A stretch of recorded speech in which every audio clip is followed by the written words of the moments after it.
Good afternoon and a very warm welcome to all of you. You. My name is Rahul Jain. And I'm the Managing Director of InnoServ Group and Director of ADMH.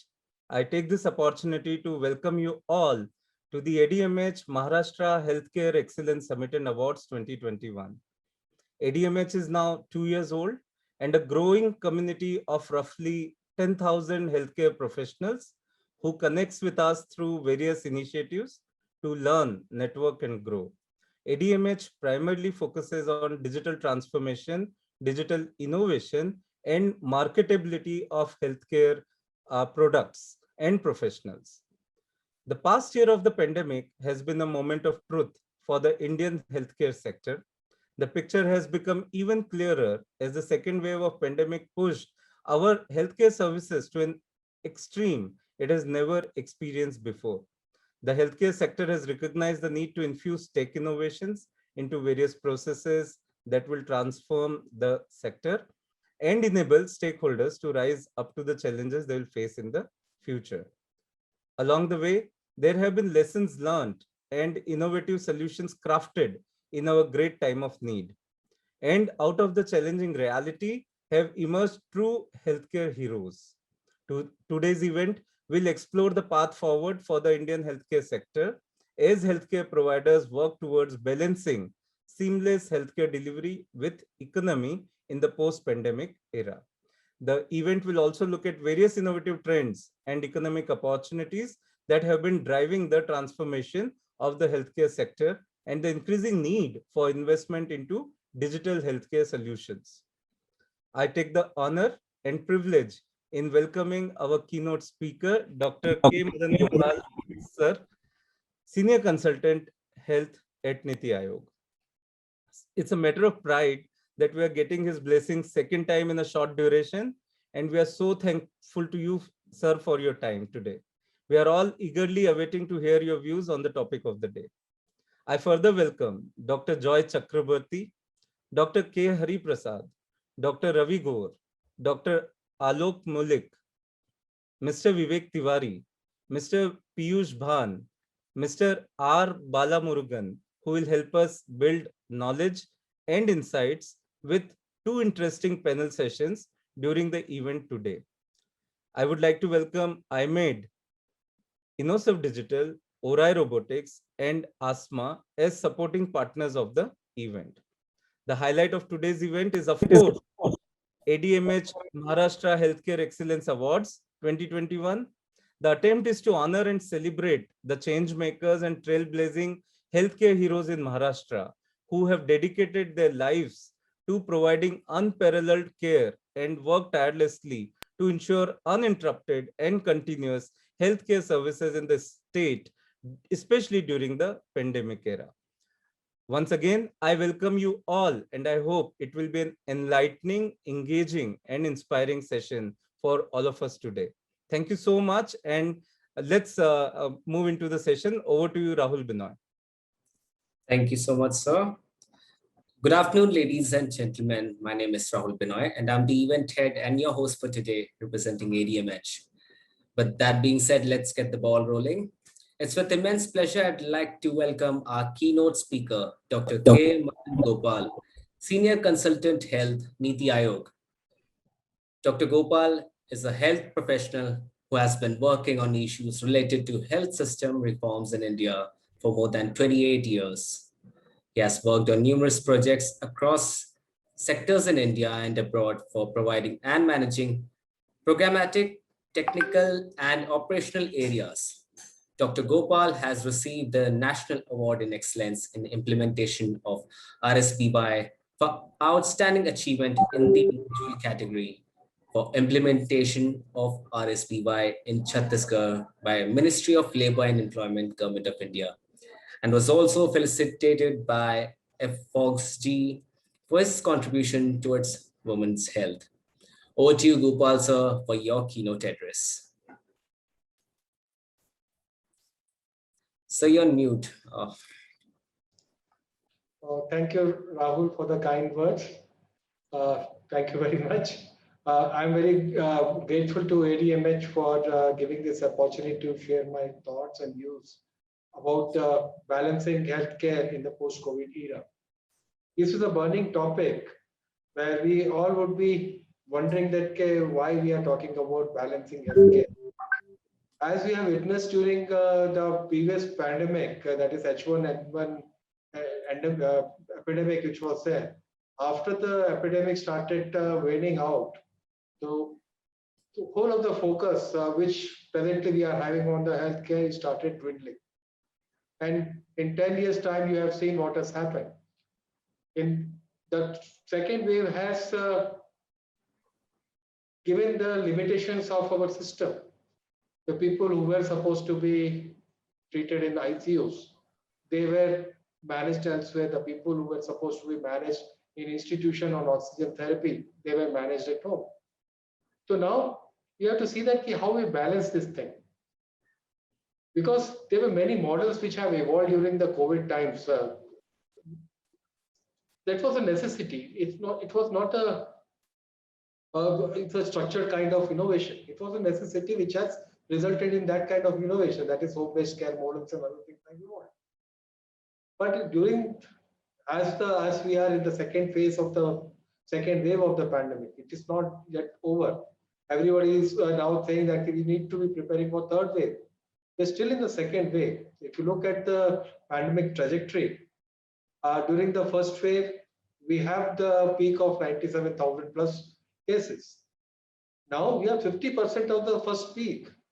And if you look at the February figures, where the nation has around less than 10,000 cases per day.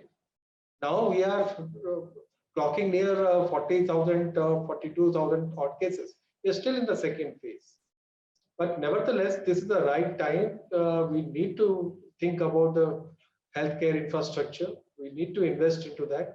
And along with that, how we can balance the economy, because lockdown and other things, they were required initially, because at that time our preparedness levels were not there. But now that should be the last option, because during this pandemic we have seen how it has hit hard on the economy. We have to see that how we balance that.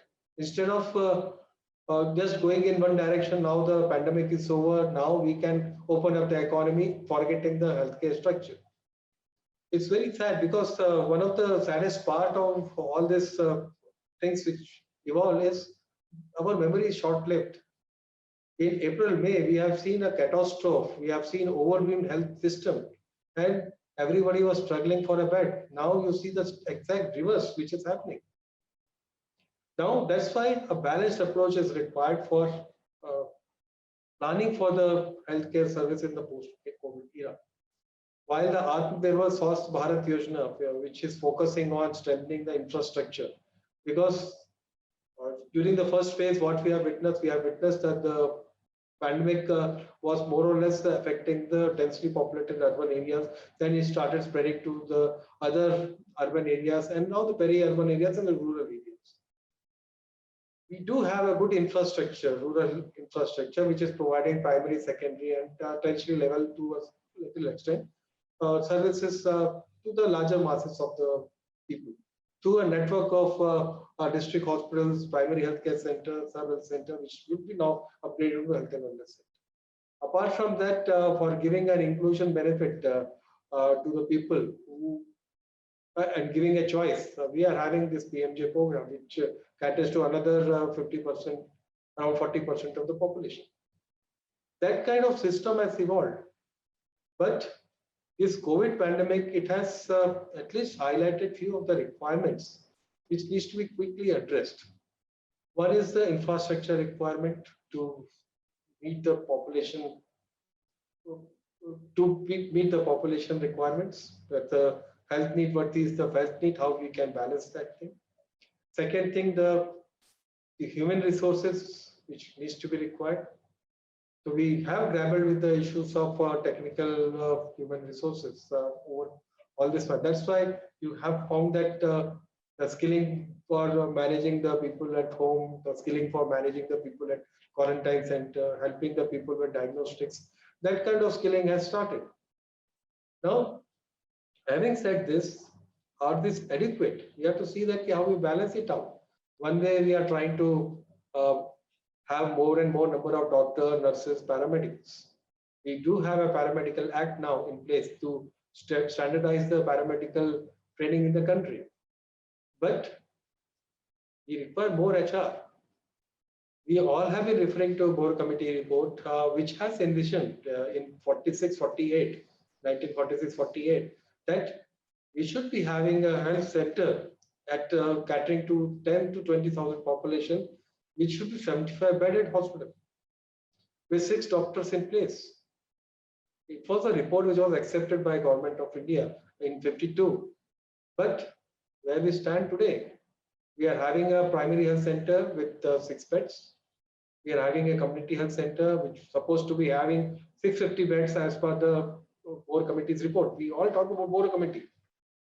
It has become fashion to talk, but where we stand vis-a-vis the Board Committee, it has envisioned a district hospital to be 2,500 bedded, which is district hospital with all the facilities. Where we stand today, we have district hospital ranging from 100 to 300 beds. So a lot of things are required for expansion of the infrastructure, the expansion of the HR, as well as the training and retraining of this HR, because medical field is fast evolving field.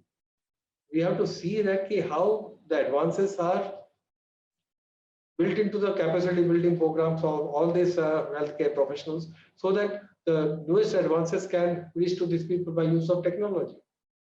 That's another challenge which is there.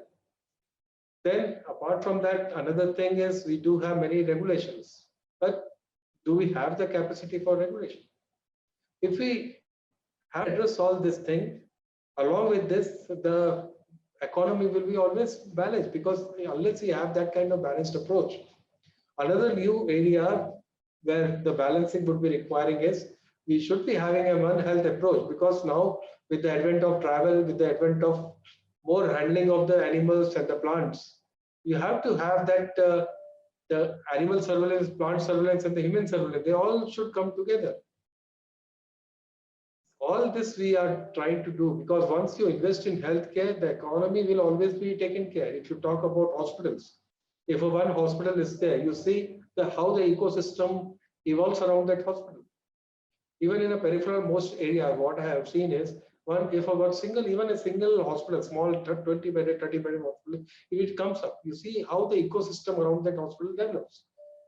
There comes right from this snack shop to lodging stations. That usually comes up around that thing. Apart from the market development and other things also happen. I've seen ecosystem growing around the hospitals. So that kind of thing usually happen, and it's the right time that you have to think about how to balance the healthcare and economy. But I'm very doubtful that the other aspect would take the precedence, because what we have witnessed during the earlier pandemics, when the pandemic is there at the peak, when it is declining, we will talk about healthcare. The moment the pandemic is over, we usually shift towards the economy part, forgetting that our experience and other things. I stop here. Thank you very much for this opportunity and time. Thank you very much. Thank you so much, Gopal sir. That was such a powerful keynote address, and yeah, beautifully set the tone of the event. Not taking any much time, let's move on to the first felicitation ceremony of the day. May I request the backend team to play a short video before.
much, team.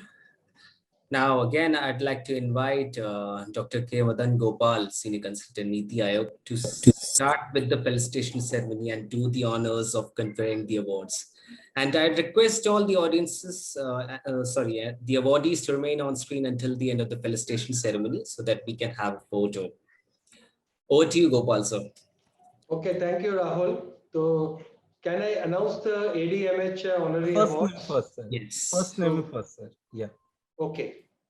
So, the first lifetime award goes to Dr. B.S. Vedi.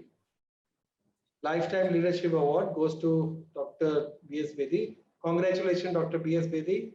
Is honored to May I facilitate request you on Dr. this B.S. forum. Vedi to come on screen? Yeah, thank you, MadanGopal. I need the pleasure to accept this unique honor. Heartiest thanks to ADMH team and the Sir, you jury may begin now, sir. Apologies, actually, the video was playing. You may start again, sir. Okay. And ladies and gentlemen, first of all, I must, it is indeed a pleasure for me to accept this unique honor. My heartiest thanks to ADMH team and the jury for bestowing this special honor. See, I will just say a few words. The optimum growth of a sector, I mean, it was very rightly mentioned by the speaker, MadanGopal ji. The right optimum growth of a sector like healthcare requires a proper and a balanced ecosystem for better delivery of care to the people. I am happy to say ADMH is playing an important role for disseminating knowledge in effective use and digital marketing of the developments in this area to doctors, to health institutions, and to general public, for whom all these things are being done for. And my best wishes to ADMH team to continue this good work. I once again thank ADMH team and the jury for giving me this prestigious award. Thank you very much, Janu. Congratulations, sir. Thank you. So the next name, please. The next ADMH COVID Expert Award goes to Dr. Daryl DeMello. Congratulations, Dr. Daryl DeMello.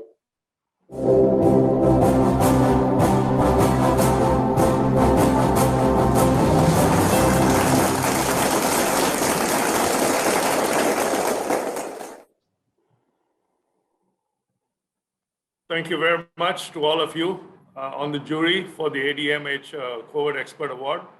It's my honor and humility I accept this award. It's been a good year and a half of treating COVID patients successfully using telemedicine. So thank you once again, and all the best to whatever you guys do as you go forward.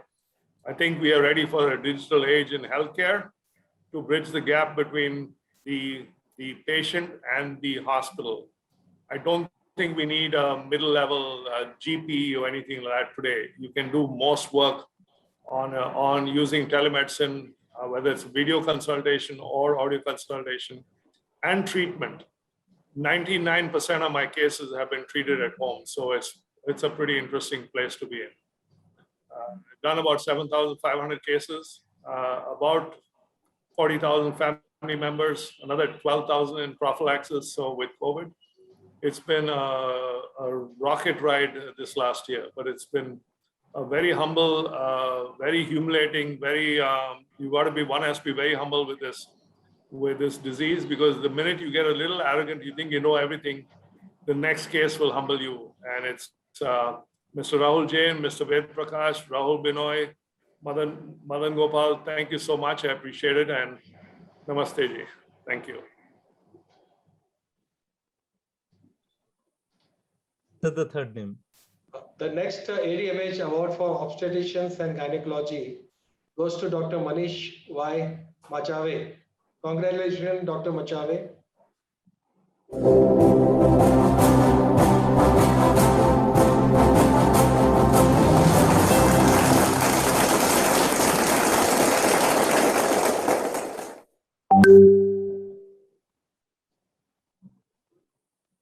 Can we request Dr. Manish? Are you on? Are you here, sir? Dr. Manish? So we can move to the next name, sir. Okay, now we go to the category of Doctors Excellence Awards. The Doctor Excellence Awards in Obstetricians and Gynecology goes to Dr. Niranjan Chauhan. Congratulations, Dr. Chauhan.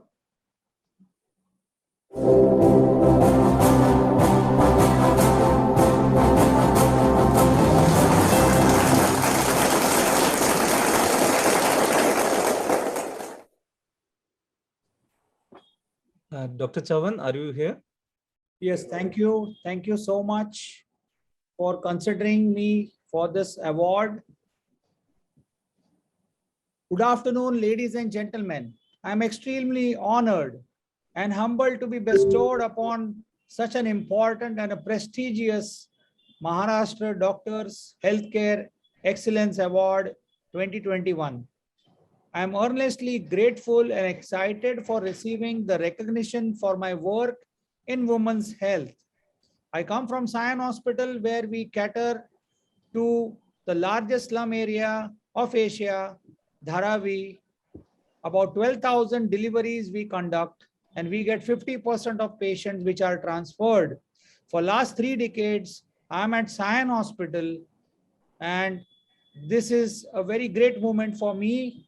And I thank the jury members and the organizing committee of ADMH to consider me for this award. I would like to thank my parents who are looking at me up above from the blue sky, and my mentors who have sculpted my mind and gave me administrative, surgical, and clinical skills to be a good gynecologist. Dr. P.K. Shah sir, Dr. C.N. Purandare sir, who have been at the helm of Foxy and MOGS, where I stand there as a Vice President of MOGS and Joint Treasurer of Foxy. I'm very thankful to my Sion Hospital colleagues and my Dean, Dr. Mohan Joshi sir, who have always been supportive in my academic endeavors, and my undergraduate and postgraduate students who are the future torchbearers of obstetric and gynecology. And of course, how can I forget, last but not the least, my family members, my wife, Dr. Komal Chavan, and my kids for supporting me all throughout these years. Thank you so much. I humbly accept your award.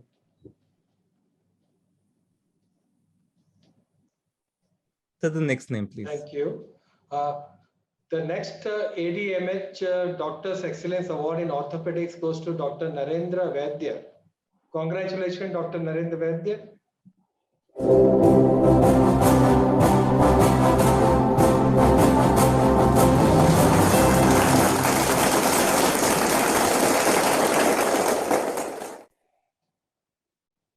Dr. Vedya? I am Gauri Sardesai, Vice President, Lokmanya Group of Hospitals, and I will be receiving the award on behalf of Dr. Narendra Vardya. To talk about Dr. Narendra Vardya, first of all, I will thank ADMH for this wonderful platform which they have created, and the marketing promotions and educational promotions which they do online. Secondly, I have to talk about Dr. Narendra Vardya. It is a known name in joint replacement. Lokmanya Hospital, under Dr. Narendra Vardya, we do around 4,000 plus replacement surgery every year, and in the first pioneer of robotic knee replacement in India and in Asia, and the highest numbers which are done under robotic assisted surgeries are more than 6,000, more than 6,000 in the whole world. So again, I would thank ADMH for this wonderful award which has been given to us. Thank you. Thank you. The next ADMH Doctors Excellence Award in Dentistry goes to Dr. Sandesh Mayekar.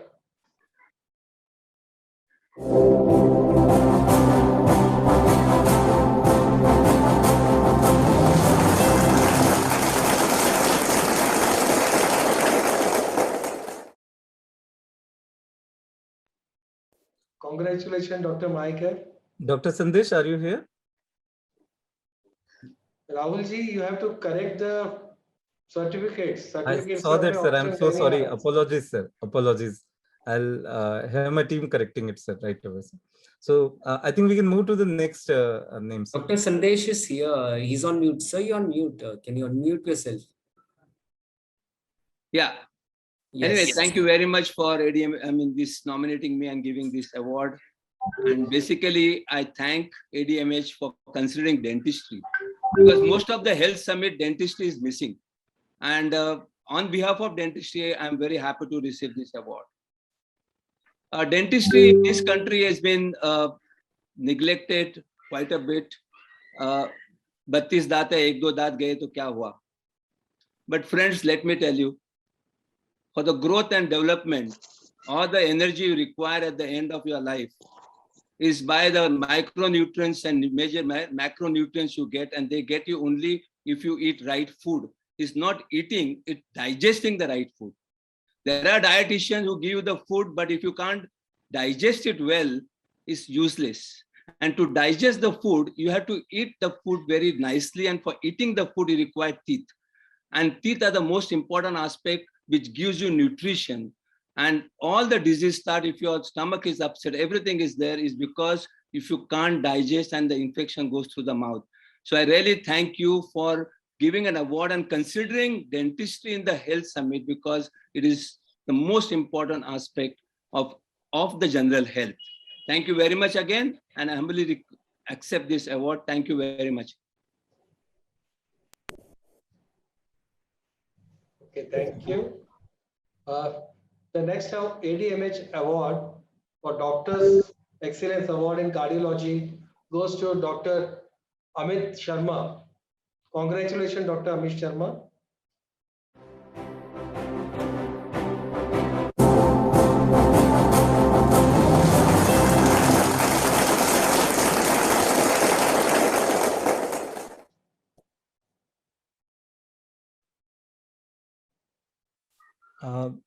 Sir, Dr. Sharma is not here. We can. Okay, so we go to the next category of ADMH award. The Doctor's Excellent Award in ENT goes to Dr. Madan Kapre. Congratulations, Dr. Madan Kapre.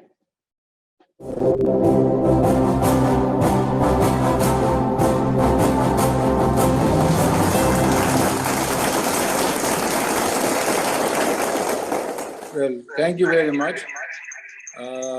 It has been a very different experience through this COVID.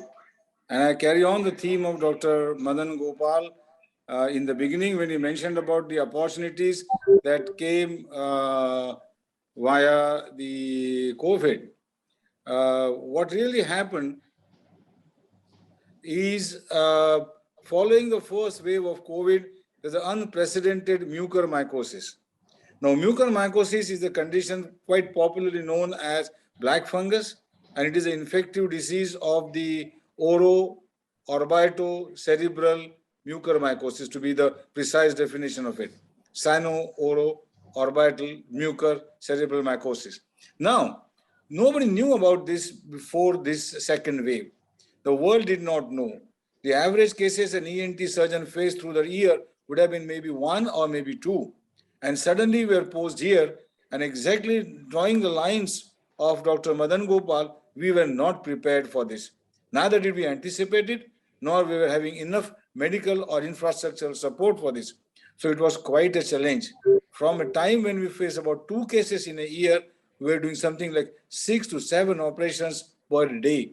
And through that month, which I call like a nightmare, we must have gone over 200 cases. And believe me, each case did not leave a little bit of pleasure or a pride. On the other hand, it actually made us sad and a little bit frustrated when we finished the day and went home. Believe me, last 2 months, thankfully it is over now, almost over, that the mucormycosis is fading away. But this is exactly what we learned. And now we are gathering all of information. And this is where the ADMH team might come in and probably lead the world, because the world did not know about this. And probably as Asians, and in particular being Indian, we have a tremendous data, tremendous experience and lot of innovative surgeries that we have come up with during last 2 months to deal with this orbito-sino-cerebral mucormycosis. I thank the ADMH team for being so kind to select me for this award.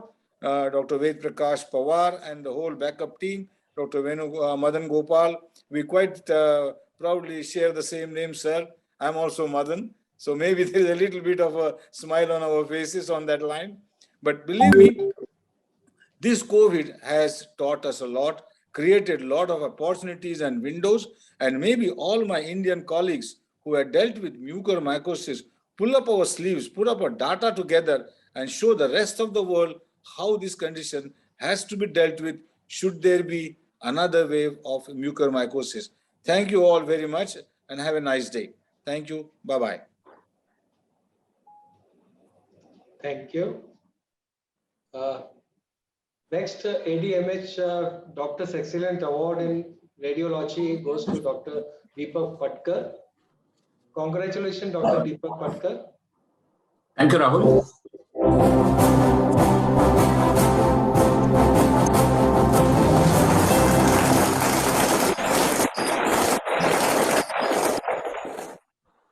Thank you, Rahul. Thank you, Prakash, dear attendees, organizers, and my dear friends. I would like to thank the ADMH Maharashtra Healthcare Excellence Summit and Awards Committee for bestowing upon me this prestigious award. I am truly honored to be placed in such a distinguished rank that I'm seeing. A lot of seniors and colleagues who are part of this summit, and I'm really proud to be part of this.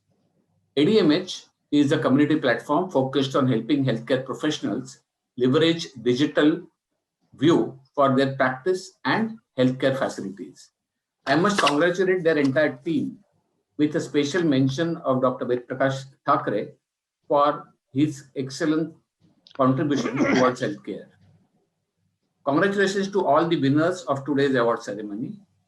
It is very magnanimous of ADMH to have organized various category awards for exemplary work done by healthcare professionals and friends. These kind of award ceremonies are a very powerful means of encouragement during these difficult times. Even more so in these trying times when everyone's morale needs upliftment. Being awarded for your work always makes the recipient feels that their work and efforts are recognized and valued by the community. It motivates them to strive to do even better and work harder to achieve more, and this takes the quality of delivery to the next level.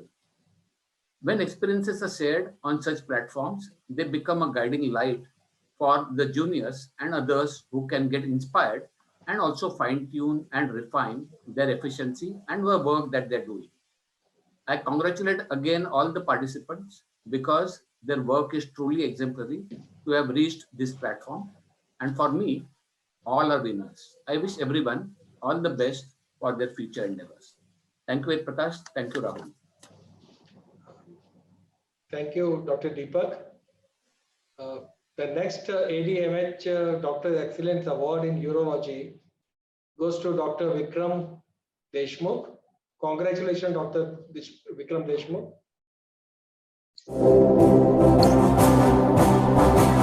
Thank you very much. Am I audible? Thank you very much.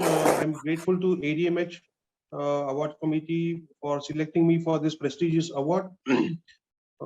For the audience, I would like to inform that I'm a urologist practicing in Amravati. I'm the director of Shri Urology Hospital, which is an advanced center for endourology, and I'm practicing in Amravati since the last 9 years. We are the first center in this region to be providing advanced center for advanced facilities for endourology like laser lithotripsy, retrograde intracranial surgery, ESWL, mini PCNL. I'm also the part of the transplant team which has done transplants, kidney transplants in the last 2 years in Amravati. I feel proud, privileged to be receiving this award.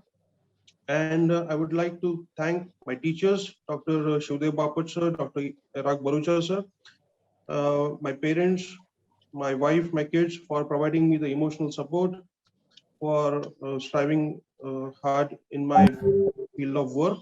I thank ADMH for uh, choosing this way of awarding the doctors and the medical professionals, which definitely helps them to and strive harder in their field of practice and motivates them to achieve higher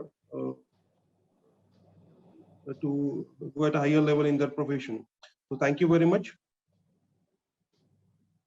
Thank you, Dr. Vikram.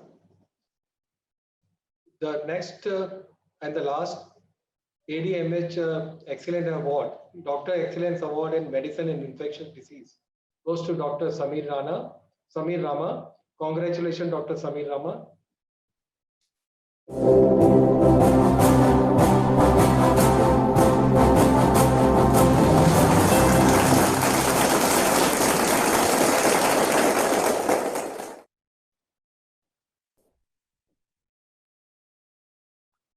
Dr. Samir Rama, please. So you have to unmute.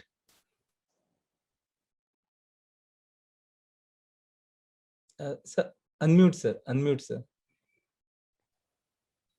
Yeah, I have done so. Yeah, now we can hear you, sir. Yeah. Good afternoon, everyone. First of all, I would like to thank ADMH for awarding me this prestigious award.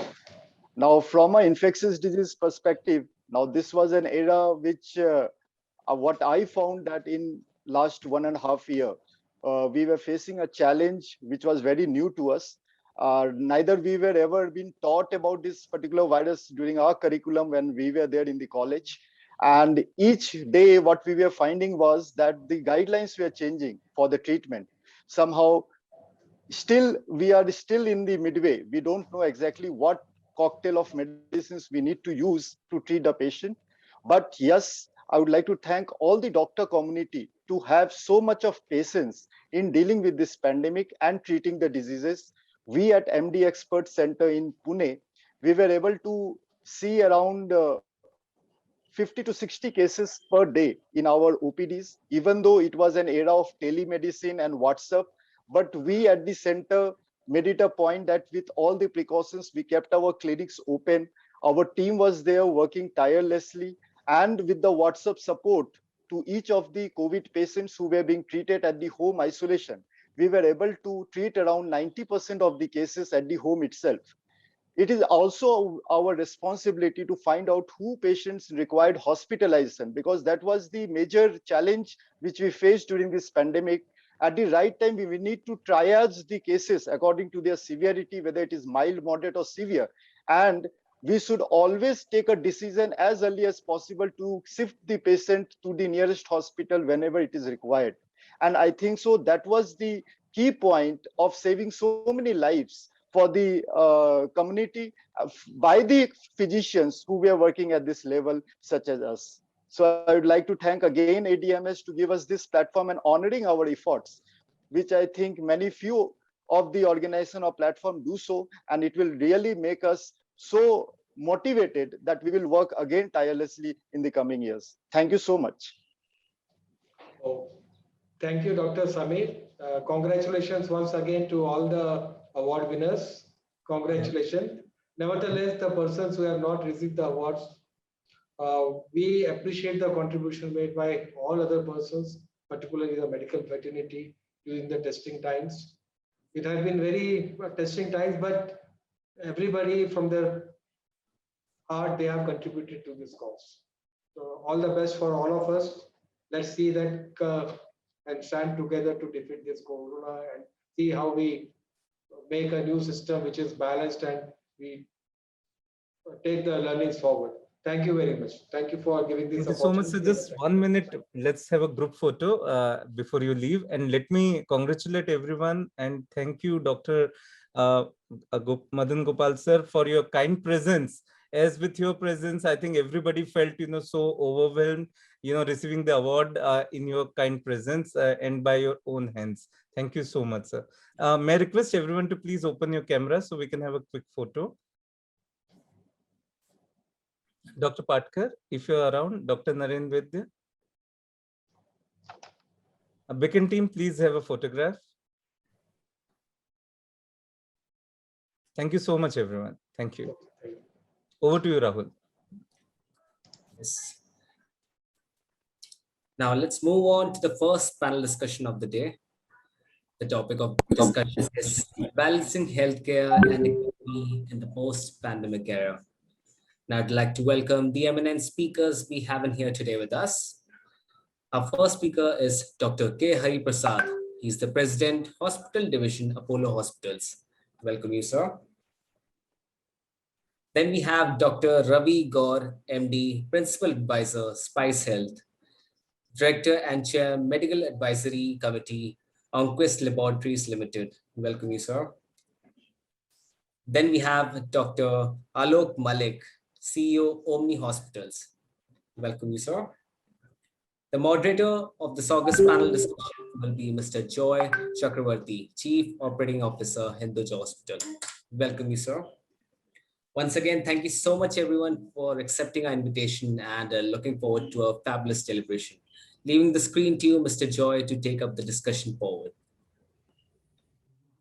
Good evening, and thank you, ADMH, for giving me this opportunity to moderate this panel session.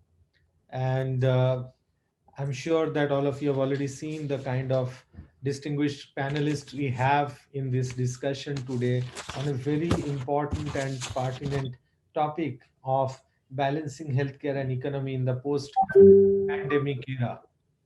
We know that last year when we started facing this pandemic, we were left completely, unaware that what should be the next course of action.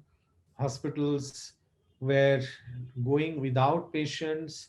Patients didn't want to reach out to the hospital just for the reason that they didn't want to get infected, and so on and on and on. And it had a cascading effect across all the sectors, whether it is pharma, biomedical, medical engineering, or it is equipments.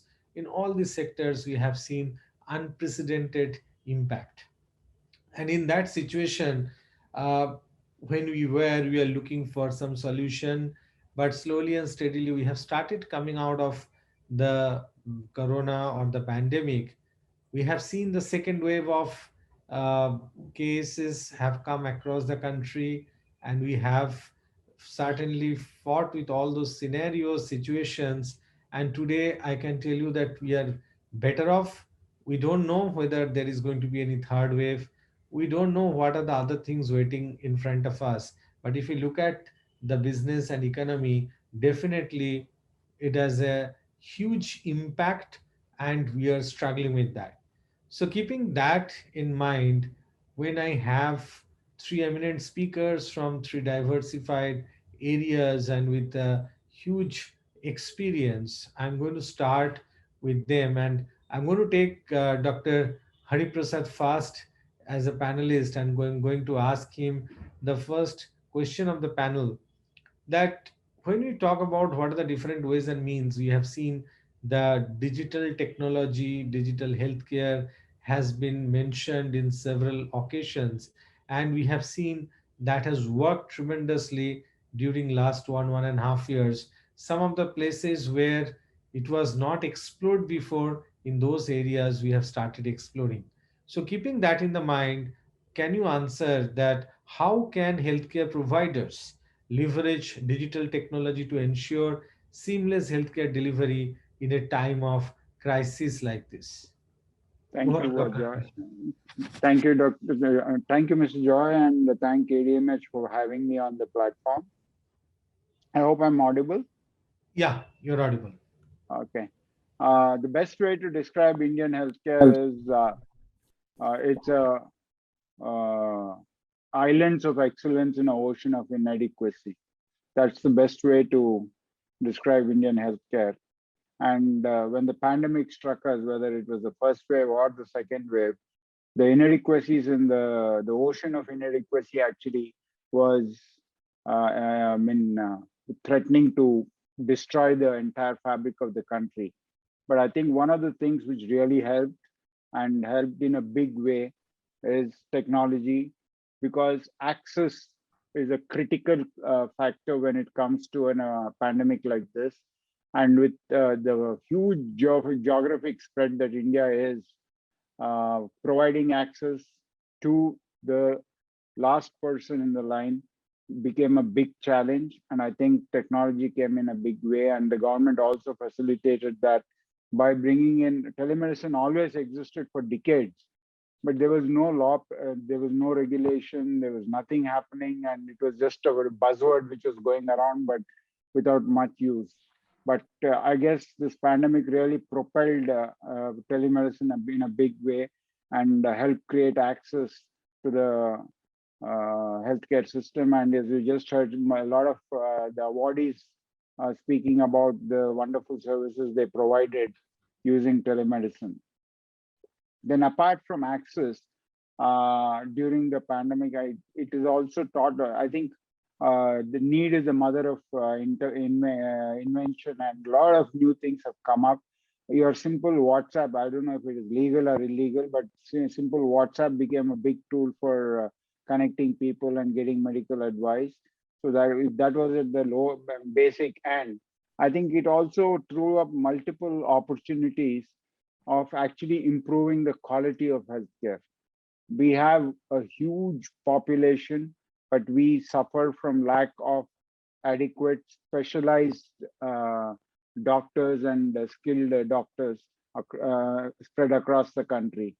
And this pandemic demanded infectious disease specialists. And I think there are only 100 or 150 or a maximum of 200 across the country. This pandemic demanded the need for intensivists in a big way, a pulmonologist in a big way, but they were all far and few in between compared to the need. So actually, apart from telemedicine, new models of care have evolved, like your e-emergency, e-ICUs, which technology helped connect these patients lying in far off places where services of specialists were not available. And we were actually providing access to almost 5,000 patients at any given point of time using technology, using the platform without them physically being there. A lot of patients were lying in hospitals, smaller towns, smaller locations, but we used the technology to reach out to these people, and the infectious disease specialists, pulmonologists, intensivists, everybody could offer services on a scale which was never thought was possible.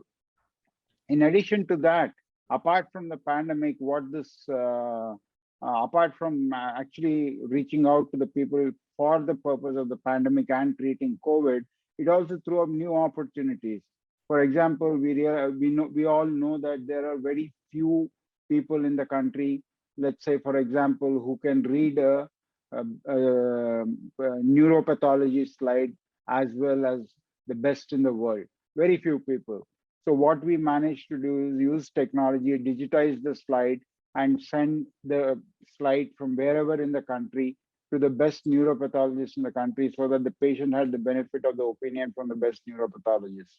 Similarly, teleradiology, that's become a big thing now, and even radiologists are not enough in the country, and we managed to make sure that people living far away had access to good and skilled and experienced radiologists living miles away from where the patient was. So the use of technology was actually been propelled into the forefront by the pandemic. And I think what is going to be left behind is going to be much better access to the people, much better quality of care to the people.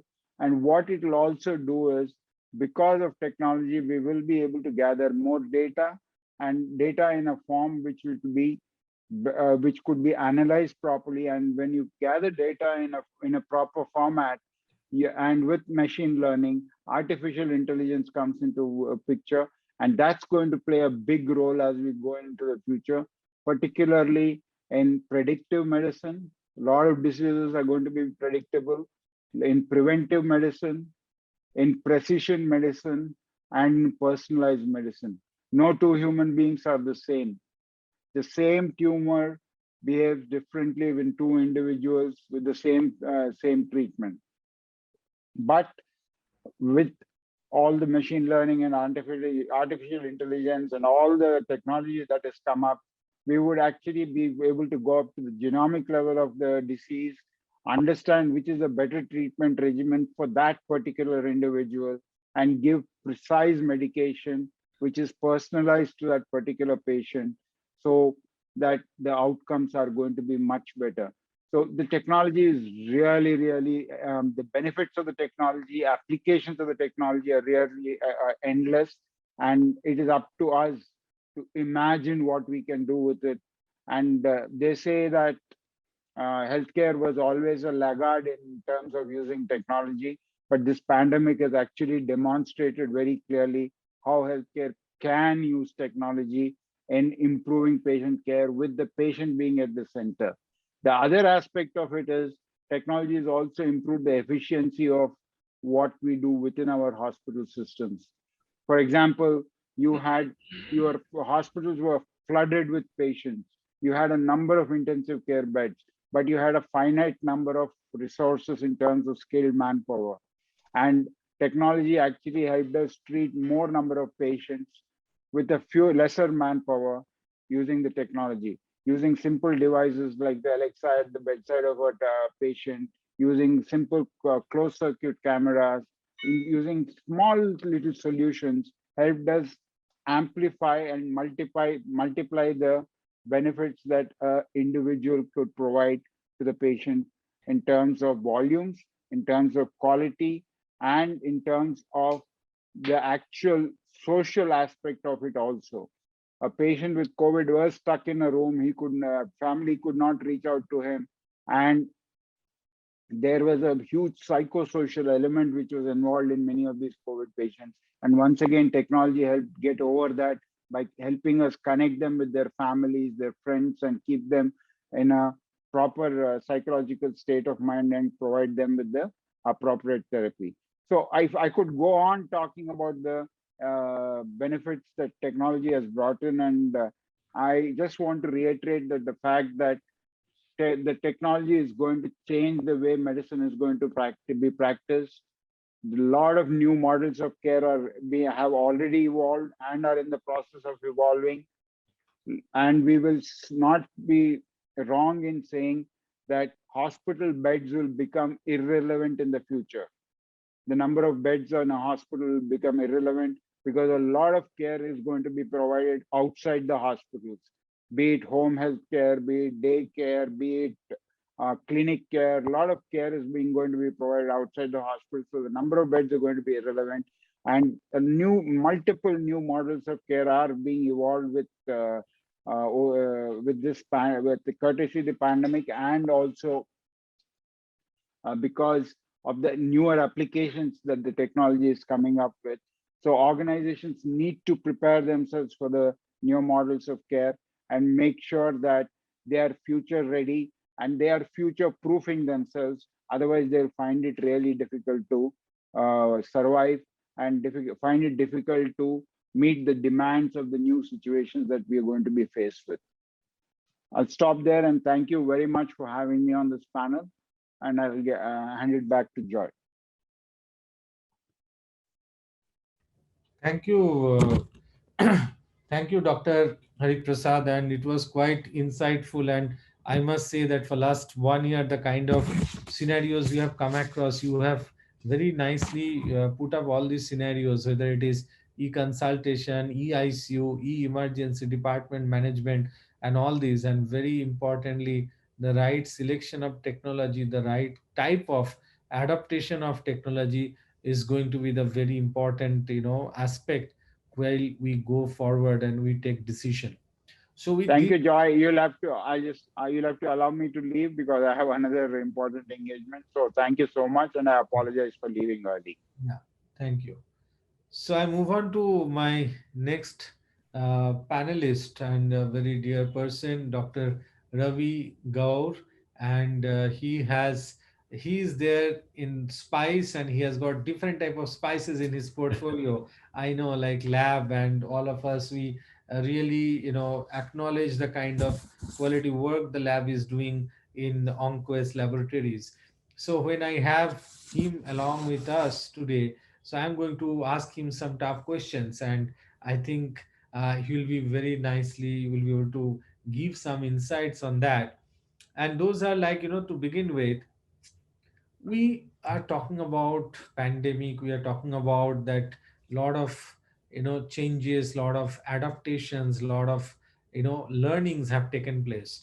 But if I ask that what are the lessons our pandemic has taught us, and about the need to reinvent India healthcare economy, and what are the some of the challenges it involves. So if Dr. Gaur can answer that. Well, thank you, Joy. It was, I think, a great pleasure to be here with this ADMH panel here. And of course, it's always a pleasure to, connect with you and at various platforms. And because you have been the driving force, because being the hospital providers. But I think this time what has really happened is I come from the diagnostic background. The diagnostic came the forefront. I think they're the one because everybody was looking up to the diagnostics. Okay, diagnose disease first. Let us know how the disease is behaving by the various biomarkers and by the parameters, and how do we treat? Because nobody knew about it, not even the clinicians, not even the pathologists, not even diagnostic providers. Everything was uncertain and unpredictable. Of course, over time, probably as the journey of a pandemic continued, I think we started learning deeper insights of the, of how the pandemic, what the virus is going to look like, what havoc is going to create. But I think the one important, the question, what we really have to see here, I think before I start answer your question, because with is about 1.3 billion population, Indian population, with faced with the COVID-19 pandemic. India, is actually at the junction of two crucial challenges. That is the balancing healthcare and economy. I think that goes without saying. It's been a tough because at the time when the journey started, the COVID started, then there was almost shut down, and we have seen multiple shutdowns, and that is what I think led us to reinvent the wheel and reset our home in order.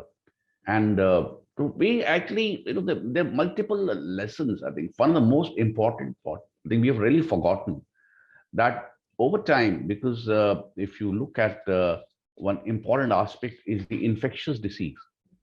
We have actually, we have been thinking that we are the hospital settings or diagnostic even providers, like all is going to be NCDs, non-communicable diseases, infectious diseases were going down and down because better drugs were available. So we were prepared for that kind of thing. Because then, of course, we moved on to cancer diagnosis or oncology and higher genomics and higher things. But we didn't realize that this kind of, this is an infectious disease, we just came back and hit us in the back. Like, this is where, we can't really forget that, like, let us not, forget that this kind of infectious exists and infectious disease can come anytime. So we have to be prepared to face these kind of infections at any point of time. So whether it's like, balancing out with our NCD treatment, but here what happened with, we all went straight away for infection, we forgot about NCDs. There was a total, kind of, the mismatch, because a lot of people who had NCDs, they suffered a lot.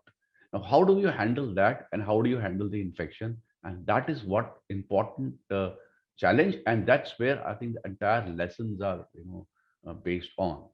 So the COVID pandemic is like, it's definitely a reminder that communicable diseases can create and pose a big risk. But NCDs parallelly also we know, because they can be undermined, because 60% of people suffer from that, and the deaths are basically from non-communicable diseases. So in this pandemic, what challenges what we face were how to scale up our thing. Now, patients were not coming to the hospital. They had no intent to coming to the hospital. Everything was shut down. They wanted everything at home service. I think home care or personal, because nobody really wanted to come to the hospital. Now, this is something, how do we adapt to that? We were in healthcare, we are all used to probably like, a personalized visit, examination by physician, and taking care of, physical meeting and consultation. Then there was such a huge skill demand because there was there was multitasking, there was absolute shortage of people because the demand of testing went more. One kind of a focus, one kind of a testing. So I think our systems, what we write as we moved on, we started adopting technology very, very importantly. And what Hariprasad just mentioned, I think, the islands of excellence in the oceans of inadequacy. Yes, what is the use of excellences if we really can't face the crisis? I think that is excellence is very important to have, but we need to address the inadequacy. So the merging of these, that's what we did in diagnostics. We devices the entire thing. We have multitasking people, patients appointment, home collection, innovative sample collection models, and the turnaround time, because this is the most important was the TAT. How do you bring the report as early as possible? So that automation as much as possible, going to the patient as near as possible, and the data integration. I think that is one. I think Indian government did very well from that point of view. ICMR created an app. All the reports were set up in one point of, and with that data, they will be able to find the hotspots, containment zones, and diagnostic providers has been moved on. Like we all know, like a couple of good the diagnostic company, they created the labs which are on mobile kind of a lab, which were accredited as per the global standards, but they moved on to these hotspot area. So it was like a hotspot in the zone. So immediately within 48 hours, they could be relocated. I think that is the kind of and then they're all integrated together because there's a telemedicine what we talk about, so there's telepathology we're talking about. The quality certificates were integrated. The whole data was integrated together. So sitting here probably in Delhi, I was able to see what's happening in my diagnostic center in Chennai or Kerala. What is the quality controls are run and not, how it is reported. Pathologist or a molecular biologist maybe somewhere else is sitting in across the country because everything was locked down. So I think that's a big lesson, how to integrate various things together and make it work in the zones which are highly affected and which is where the need is. People at the bottom of the pyramid. I think that's where, because big cities still have systems in place, the tier 3, tier 4 cities. And I think that is, I think, one of the important lessons we learned, and that's how we overcome. We used extensive technology, IT information system, and telemedicine is, of course, goes without saying, but I'm talking about diagnostic, like digital pathology, reporting, histopathologies, biopsies. These are the new areas. Pathologists are sitting at home. They forget about microscopes now. They're just uploading the entire images with the virtual scanner. And wherever they are, the best of opinion, the global opinions can be obtained now. The skill shortage was taken care of by that. So this was, hesitancy was there pre-COVID, but I think with time, people have started adopting this technology. And I'm sure the future is actually going to be technology driven. And then the last important point I like to say is like here is the AI or whatever you can say for that matter, because the people, the human technicians or people, I think they feel sometimes threatened by all this. If this is what we happened, like if you are getting an appointment is by everything by telephonically appointment or by through app, reports are delivered through app, what they do. So I think this is where the skilled people who should be multitasking and whatever they can use a better task than as compared to the routine and mundane jobs. When that can be automated, so you can have a systems, we automated the entire system right from sample home collection to report delivery within no time. Otherwise, the report delivery was taking longer time. So it is so I think that's where with the service, pre-analytical and the post-analytical component in the diagnostic especially, that played a very, very important role. And if we can integrate it very well with this the clinical requirements, and that's what we did in pandemic. I think everyone knows well about it. We have been able to succeed, come back and address this crisis. And that last importantly, one important thing we faced was the resource asymmetry. Somewhere like in the logistics, whether it's during the second wave, we all faced this important issue. You may be having a depot of oxygen cylinder next door to your house or somewhere, but people were not aware of it because somewhere people were searching right from ambulance to oxygen to everything. So I think the entire there are app and technology people, the groups kind of a thing, and they all came together. And that's what we did. We have especially from a diagnostic, we created a kit kind of a thing. Which dealer has got kits? How many labs have got reagents out there? Where this sample collection is more? Accordingly, we can redistribute our resources at just a point of this is like cursor. Immediate alerts was being sent. Otherwise, analytical which would take 3 days, 4 days, 5 days. That time was not there. So I think this is a very important point that we should actually make the healthcare integrated together and all things. If we are the right alerts and right pop-ups come at right point of time, right decisions can be taken. And that's a lesson we have really learned. And I think technology will play a very, very important role in that. Joy. Thank you, Dr. Gaur. And I am completely agreeing with your viewpoints. And very correctly, you mentioned about the NCDs. Like during this pandemic, we have probably started overlooking, I'll not say forgetting or neglecting, but overlooking because our entire focus, our resource started getting completely, focused on those issues related to pandemic. But also in case of when you said NCDs, I'll tell some of the infectious diseases are also got little bit, sidelined. And I'll tell you the example of tuberculosis. The number of cases which were getting reported over a period of time is minuscule and much lesser than what it is. So if we take it or consider it as if we have win over tuberculosis, probably we'll be fooling ourselves, but it is because patients they didn't come and report, the tests have not been done. As a result of that, it has given some sorts of false security to us that as if things are improving and getting better. Of course, I can tell you from the understanding of Bombay scenario, people have started seeing the number of deaths related to NCDs were less. That means things have changed. But the answer was most of these NCD patients were like a comorbid patients and they have died and got listed under COVID deaths. So that is the kind of scenario. You mentioned and you quoted Dr. Hariprasad mentioned about excellence in, if it is in Ireland, so it has got no value. And I agree with you. And some of the very important innovative areas which can be done through digitization, through technology. You mentioned about innovative way of sample collection. And very lastly, very nice to hear was how do you map your distributors and your, suppliers availability of supplies, where it is, and how do you get channelized correctly. That are some of the very important learnings we had.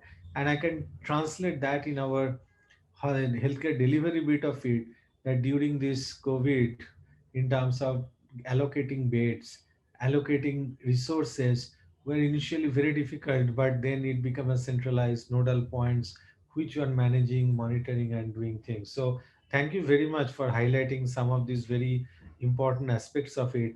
Then I move on to my next panelist, Dr. Aloke Mullick, CEO Omni Hospitals. And we spoke about data, and Dr. Gaur mentioned about it, and that led to my third question, that all these data will not have any value unless and until we translate and make some meaningful decision making tools, and that can happen with the help of analytics.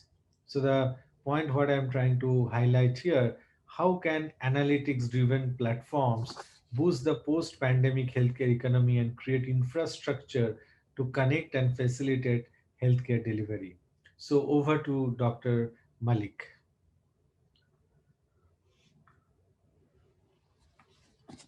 Thanks, Joy. This was, I'm sorry, I was just into another session somewhere else. So I'll take that as that question in two parts. First is the data set. India doesn't have data set as of now, right? Probably 5% of hospitals have an EMR system or a EHR system. And the remaining don't have it because they are unwilling to budget for it. and there are not enough quality EHR and EMR systems available in the country. So once you don't have digital data sets, how can we even talk about doing analytics on that? Because everything's on paper. Now, and the state of analytics industry in India, when I say analytics, I mean actually AI-driven, AI/ML-driven analytics, is so poor that you'll be surprised to know there's not a single master's program in AI/ML in this country. Not a single. There are diploma programs being run by IITs. There's not a single master's program in this country. I actually wrote to the Prime Minister that if India wants to be achieve some kind of leadership in the AI/ML domain, it needs to have at least a couple of master's programs in some reputed institutes. Indian players do 30% of AI work for the world, but this is all low-level AI work, right? High-level AI work is all happening in China and Europe and US. Now, let me talk about healthcare AI. We all know about Kaiser Permanente. It's the biggest HMO in US, deals with more than 50 million patients. Kaiser spent $1 billion on a EMR project 5 years ago, more than 5 years ago, actually. And after that, they invited the best industry brains in America, private sector company, to come analyze this data and give us insights and give us predictions. And the Kaiser predictions, a simple example is, we all know that unscheduled visits to the ICU, unscheduled transfers to the ICU always have 5 to 10 times more mortality.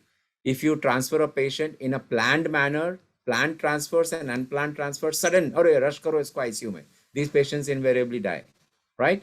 Now, Kaiser, based on that EMR data set that they had, they could, and the EMR predictive, which was created by another company called H2II.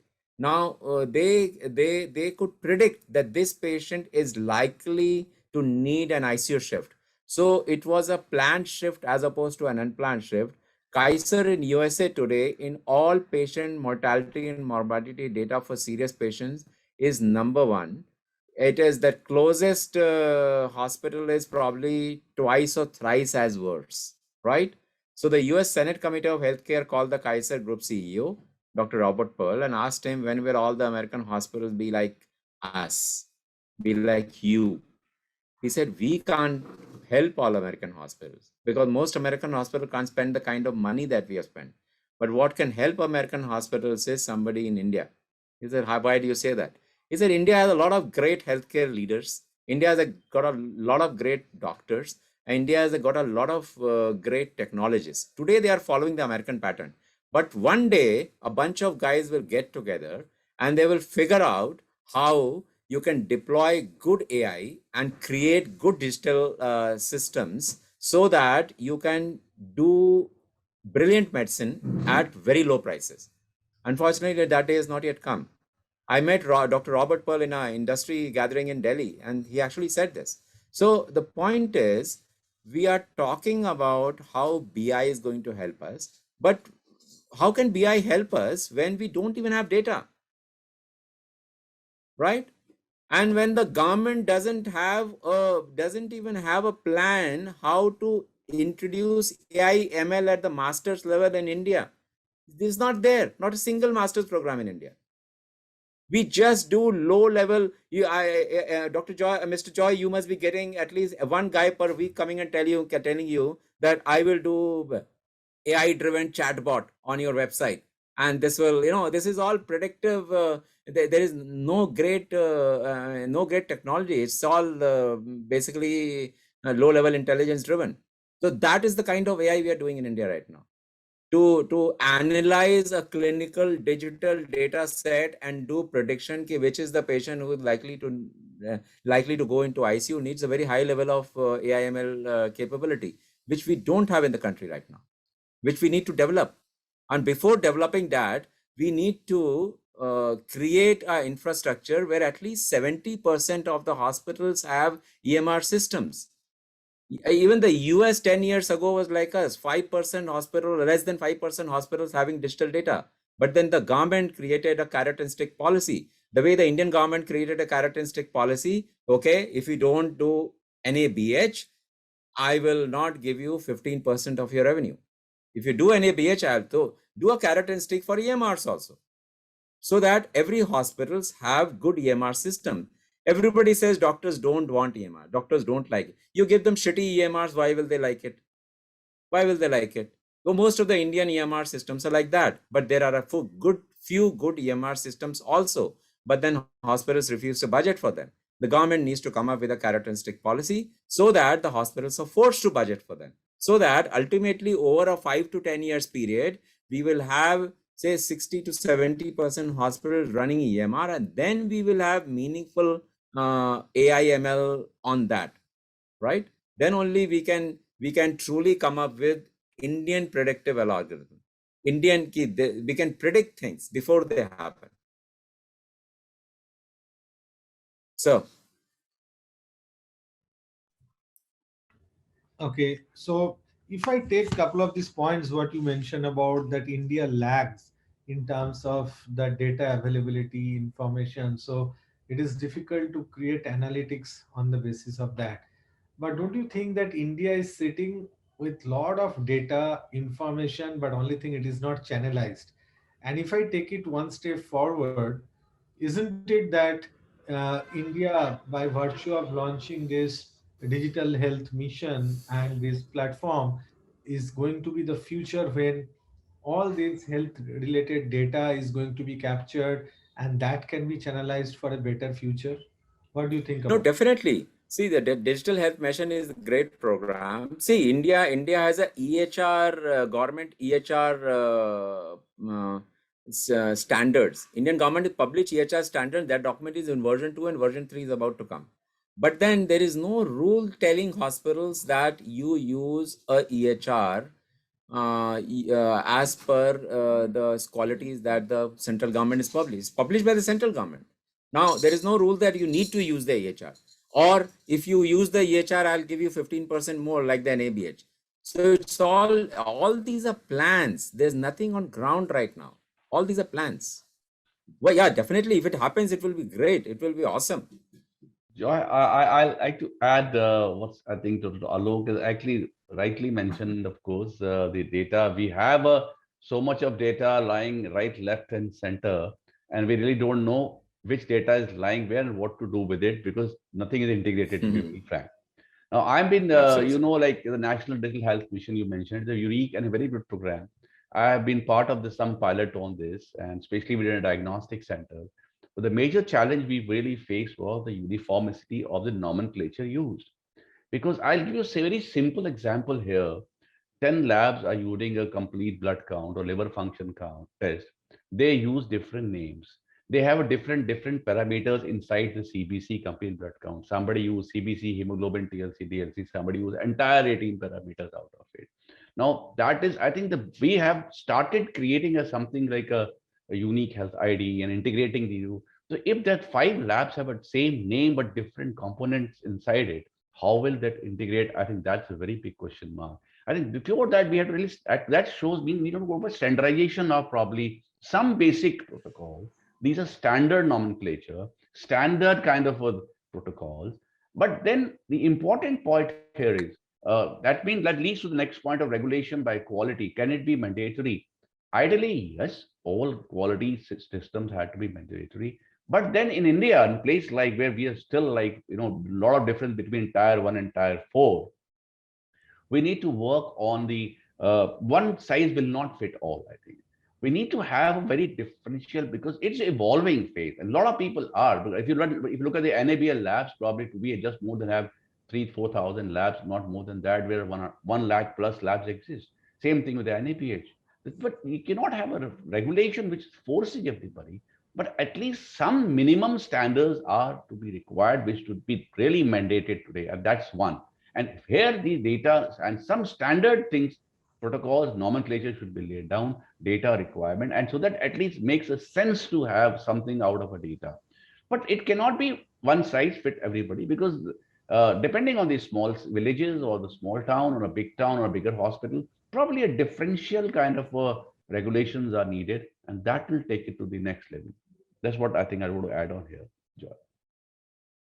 Thank you very much. And I know that this kind of spontaneous responses comes out when you are very close to the subject and you have the command over the subject. So thank you very much, Dr. Gaur, and we appreciate that. With this, I move on to the next question, and this is for Dr. Ravi once again. That, we spoke about during and post pandemic, government needs to ensure some policies which can help the industries, irrespective of where it is, whether it is healthcare or manufacturing or other industry, they come back and they, get some sorts of boost to come back to normalcy and work out. Now, I go one step before that and ask that how has the pandemic impacted R&D, innovation, and manufacturing, all related and pertinent to the healthcare, and what is the scope for economic opportunities in these areas post-pandemic, especially with whatever supports have been extended by the government? Very pertinent question, actually, because that's when you talk about research work or R&D, basically. Because I think pandemic is brought focus back on R&D in India, that how important it is to timely invest into R&D and to support the innovation. Because before that, what was really happening is R&D was probably done for the books, more or less. It's never in India, especially I'm talking about. Many of the researchers were never actually translated and worked on the ground because they were too much of somebody was giving the grant, somebody was doing the research, somebody was filing it, somebody compiling it, and after that it was someone picks up, really, whether somebody picks up or not, nobody really bothered about it. But today, during the pandemic, a lot of research work was done, and which was very fast validation. I think that's a commendable job done by probably, I'll say, various authorities. I think much things better would have been done, but I think knowing the circumstances and knowing the infrastructure and systems we had, I think a lot of research, probably like we have right from the home kits, rapid kits, antigen kits, or antibody kits, maybe the mobile labs I mentioned about it, and then we talked about the collection kits, VTMs. We talked about the transportation material. We talked about the can say the devices also properly, and every like PPP mask. I think a lot of it is like opportunities started creating from there. So research translating into opportunities. That is what we saw in the COVID time. Now today people are talking about breath analyzers, people saliva-based tests, saliva-based kits. There are the huge opportunities today. I think this learning should continue, but only important is we should not go back to think I am doing a research, I carry on doing my research, and when it comes to the regulatory authorities and launching on ground, there's no takers, there's no funders. Probably all research requires some kind of a funding support, and so there the tempo has been built up.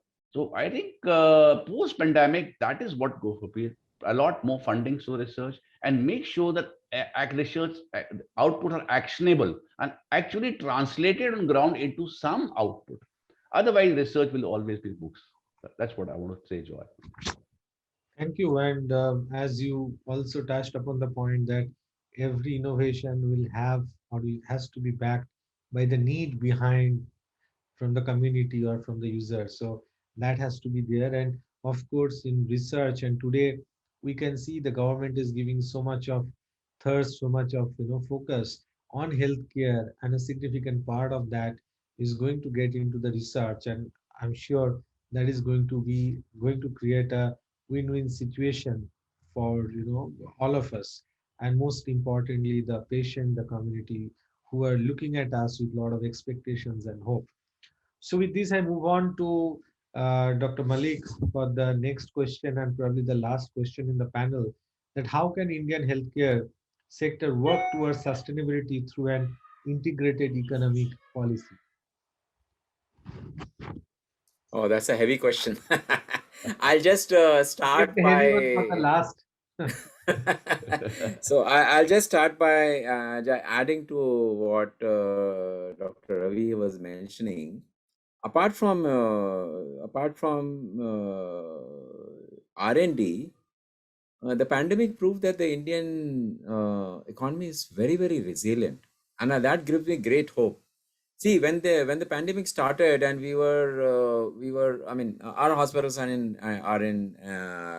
Telangana, Andhra Pradesh, and we were sending our vehicles to Nagpur airport because all these PPE kits were being flown in from China, and at the airport they were being auctioned, right? And we were picking them up right at the airport gate, and we were and within 2 months they were available at 1/10 the price from Indian manufacturers. America couldn't do this. Europe couldn't do this, right? And within 2 months, when these there were vendors based out of Singapore, based out of Shanghai also, who were calling me and said, "Sir, PPE kit, itne mein dega?" Humne kaha, "I'm getting that at 1/4 the price from my neighborhood vendor, and it is made in India and very good quality. Thank you very much." Right? So when oxygen crisis started, within I think 2 months, we came to know about 10 vendors who are making PSA machines in India. And this is making a PSA machine is not a joke. And the market is flooded with vendors making PSA machines. So that gives me great hope that I was reminded of a day when I wonder how, those of you who have seen the Euro shops in Europe, if you go to Netherlands or UK or France, all the Euro shop, everything is €1, right? So all the Euro shops, 90% of stuff is Chinese. But when you enter Germany, 90% of stuff in a Euro shop is made in Germany. Same as in India, right? So lots of stuff was initially coming from China, but most of them of better quality is now being made in India. Most of them, whether it is on Amazon or it is on Flipkart or anywhere else. I'm just leaving out laptops and computers, but everything else they are making in India. So the economy is greatly resilient. Now, from the point of view of the healthcare economy, the only thing that if I were to be given a wish list, the first thing on the list should be we are too much enamored with the American system.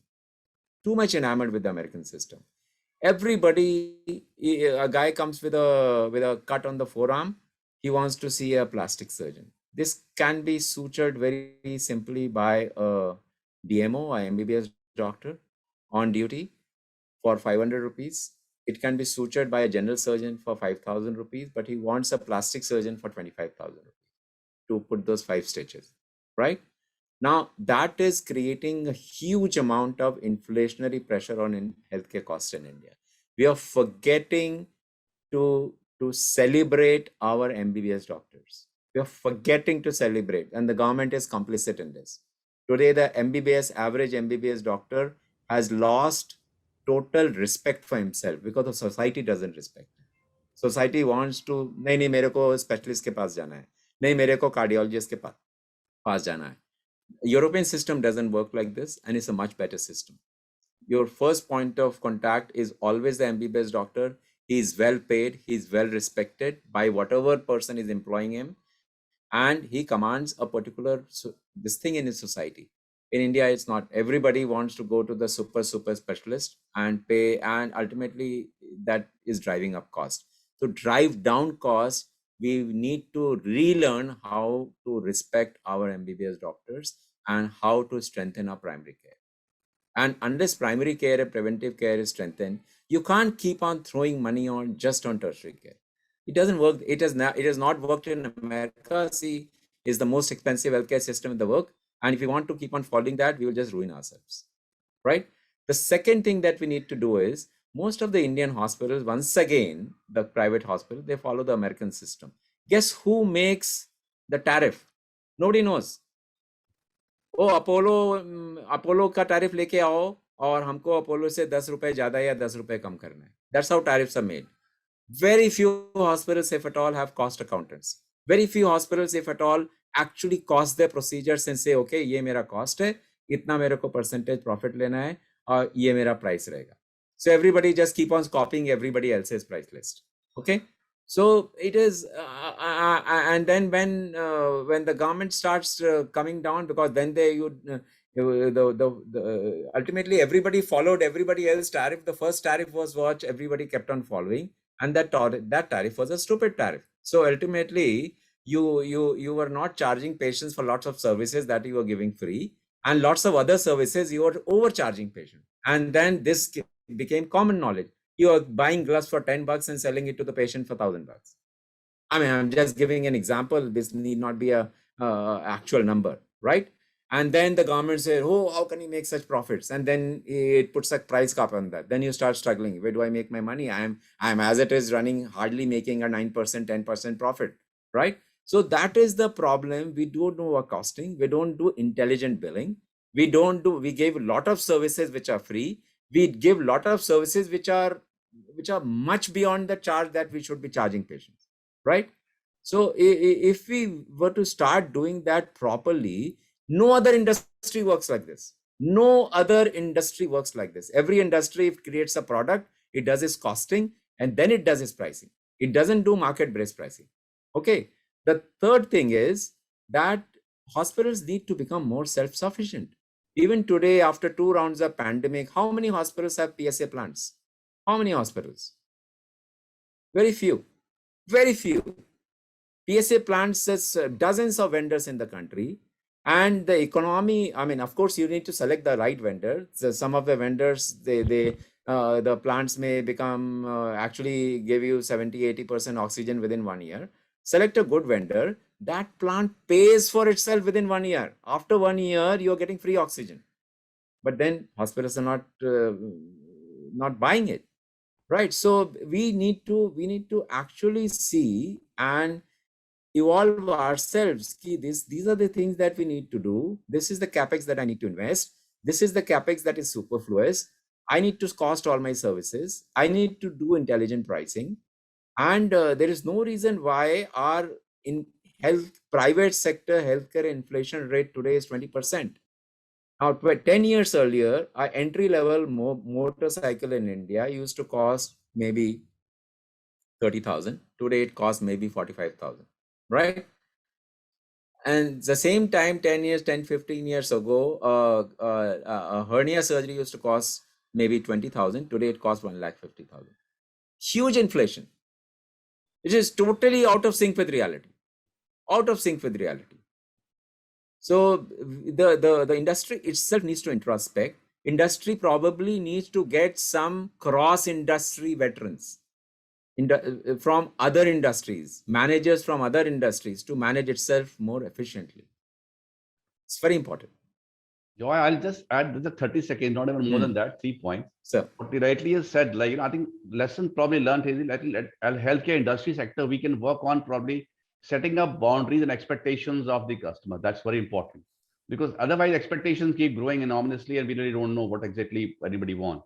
Then I think we create a system where we assess patient needs and filter the cases properly, triage them, and balance machine versus the human assistant option.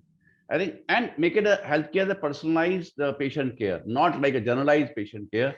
I think once you do this, probably integrate it very well into our system, and that can help everybody and all the infrastructure resources to be equitably accessible and affordable to all. That's what I want to add here. Great insight, Dr. Gaur, as well as Dr. Mullick. I must say that the last question, as Dr. Mullick said, that a difficult question, but I must say the best has come out. And some of the very important thing I start with, the patients or customers' expectations. All of you may remember 2 years back, there was a report which was published by one of the industry body, where the survey concluded that in India, we don't know probably as a provider what patients they perceive about our services and what they think about us. We are in a different platform altogether and they have a different perception about us. Very correctly about the costing, let me tell you that he mentioned, Dr. Mullick mentioned about it is more of market based, but I can tell you in our hospital 20 years back, we started doing the activity based costing, but there are different ways now, value based pricing, you have different methods of looking at it. all these are not explored. As a result of that, very often we have been seen, we have been, assessed, analyzed in a different way what we don't like to be. Very often we take a step forward, we act on certain things without realizing its impact on it, and we focus and we think mostly that metro cities, patients, the community which you are catering, that is the end of the whole thing.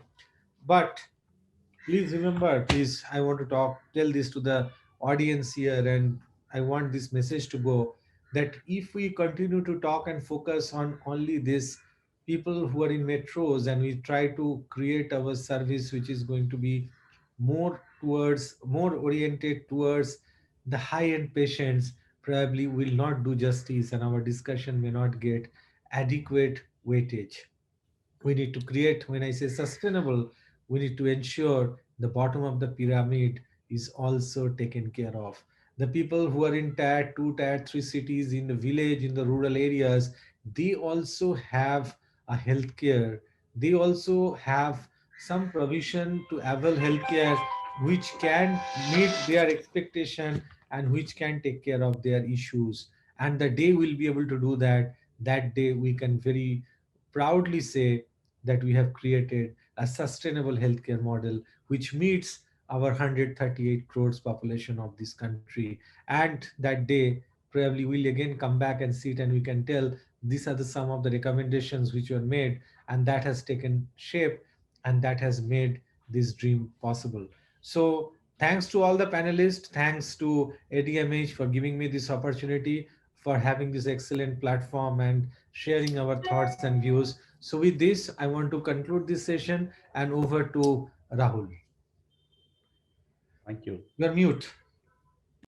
Yes, thank you so much, sir. That was a phenomenal deliberation. And I'd like to thank all the eminent speakers for all their time and support.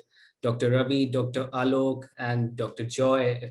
You did a wonderful moderation, and it was such a joy and pleasure hosting you all. Thank you so much once again. Thank you.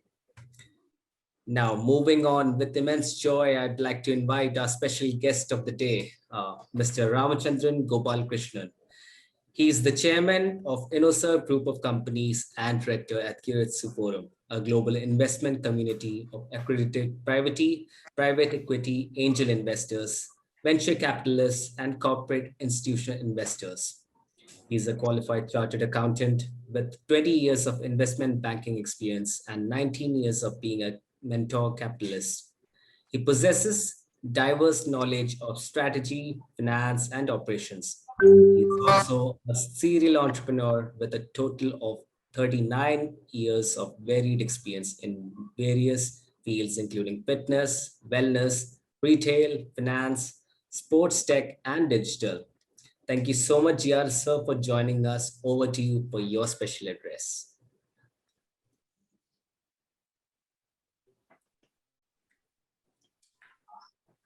Good evening, ladies and gentlemen. Am I audible? Yes, sir. Okay. I want to first of all thank the panelists for giving such an interesting discourse on a very critical subject that they spoke about today. 1.38 billion people, that is India, faced with COVID, the pandemic, and two crucial decisions to make: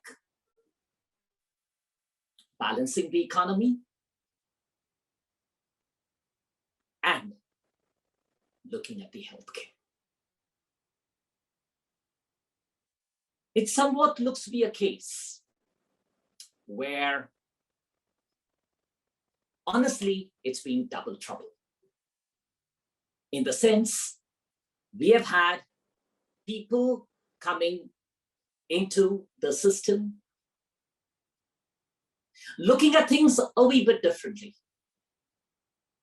First and foremost, when the pandemic hit the country, I guess we were caught on the wrong foot. But more importantly, what was very interesting is the fact that we were facing double trouble. One, the medical healthcare infrastructure was weak. And secondly, the economy took a downturn as a result of the fact that we had actually a lockdown.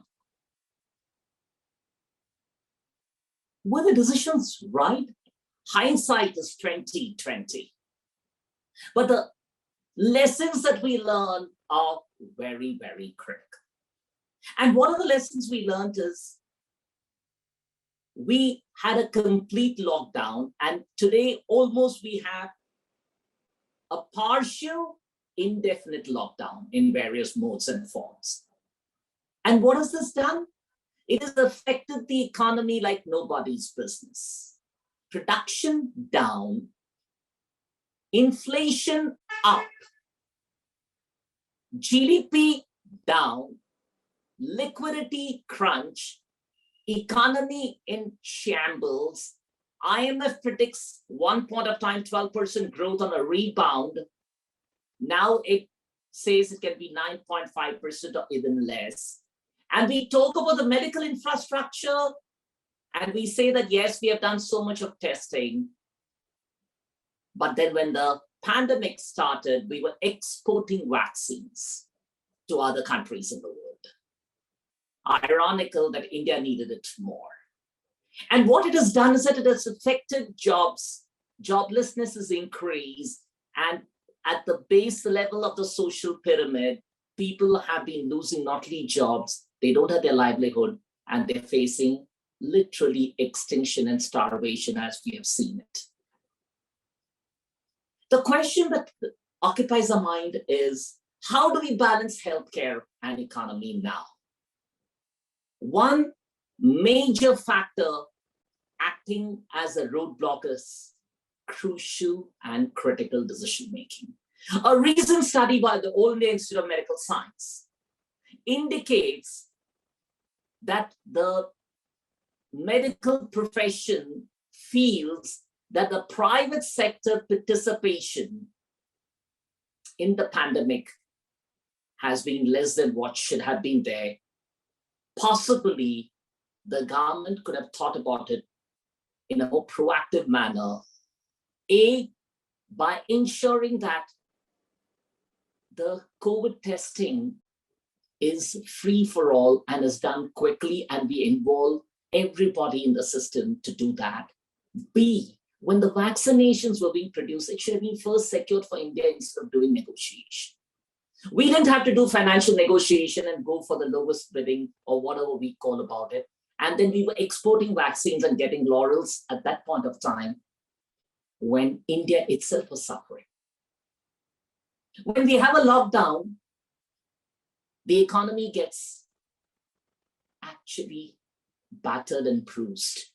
But what do we do to prevent it when we have learned from the first lockdown?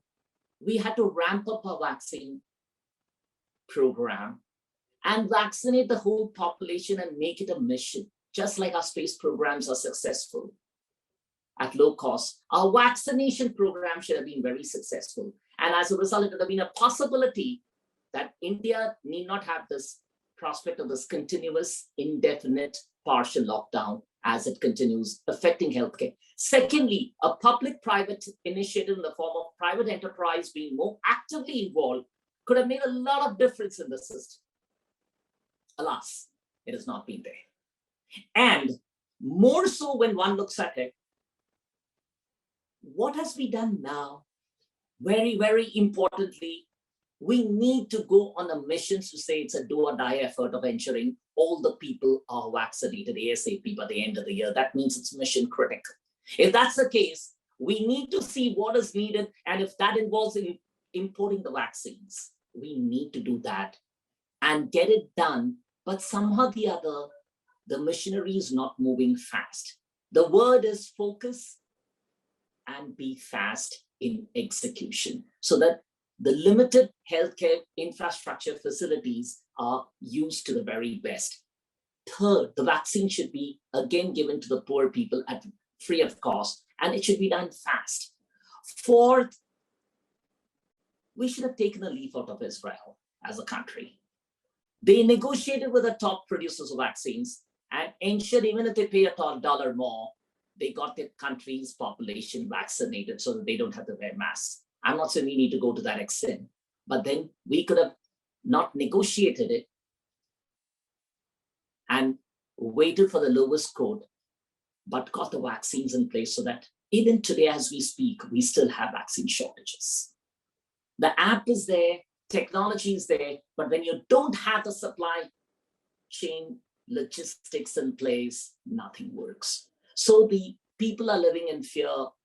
The cases are not coming down. The Delta variants are rearing their ugly head. And we are still to get out of the woods, and people are living in fear. Many other sectors are still languishing. People talk about revenge tourism, revenge entertainment, rebound in travel.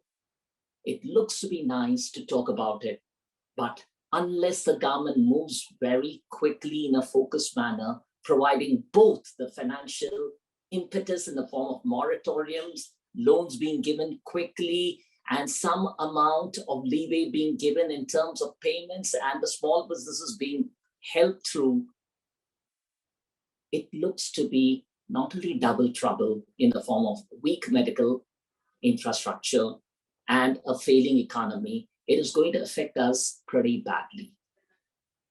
One needs to understand at this point, we are in a crucial phase. People are talking about the third and fourth wave.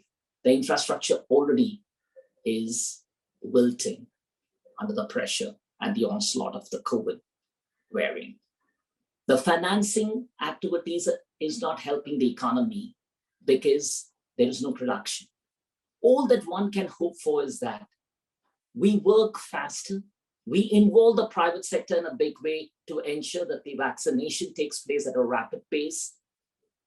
Let's not wait and keep a lockdown permanent. We need to work towards lifting the lockdown completely, and that means vaccinating the entire population on a proactive basis. Can we work on proactively vaccinating the population? Can we work on giving financial stimulus in a manner in which the production is not suffering, the inflation doesn't go out of control as it is? We also ensure that we have the supply chain logistics in place. I think there's a lot of work to be done. There is hope. This country is capable of doing it.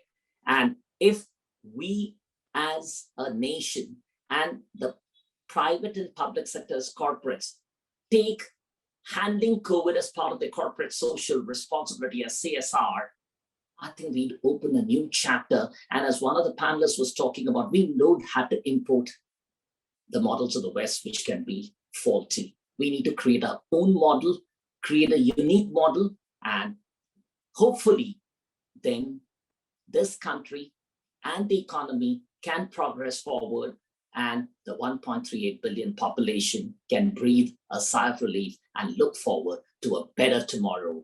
I'm sure that with all the inputs that all the people have been giving, one hopes that focus and action, rather focus and timely action, is taken at the earliest so that the nation doesn't suffer anymore. Thank you so much, ladies and gentlemen.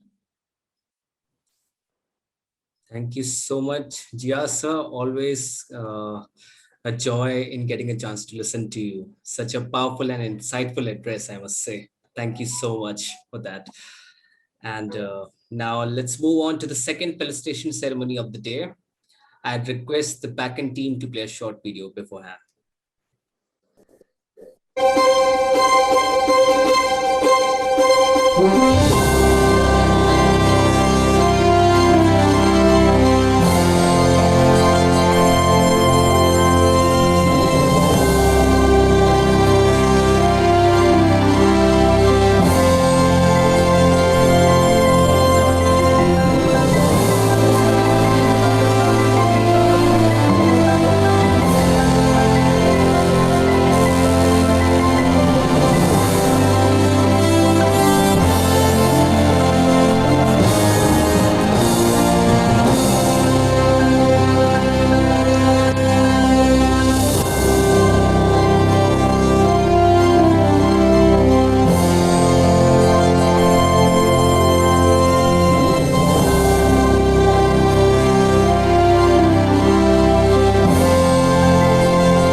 you, team. Now, again, I'd like to invite our special guest of the day to do the honors of conferring the awards. And I'd request all the awardees to remain on screen until the end of the felicitation ceremony so that we can have a photo. And over to you, Jia, sir. You can start with the felicitation ceremony. Oh, it's a privilege to be announcing the winners in this ADMH conclave. And I would like to start off by saying that the first award is going to be given for excellence in RT-PCR testing facility. And the winner is LabCare Plus Diagnostic Consultancy.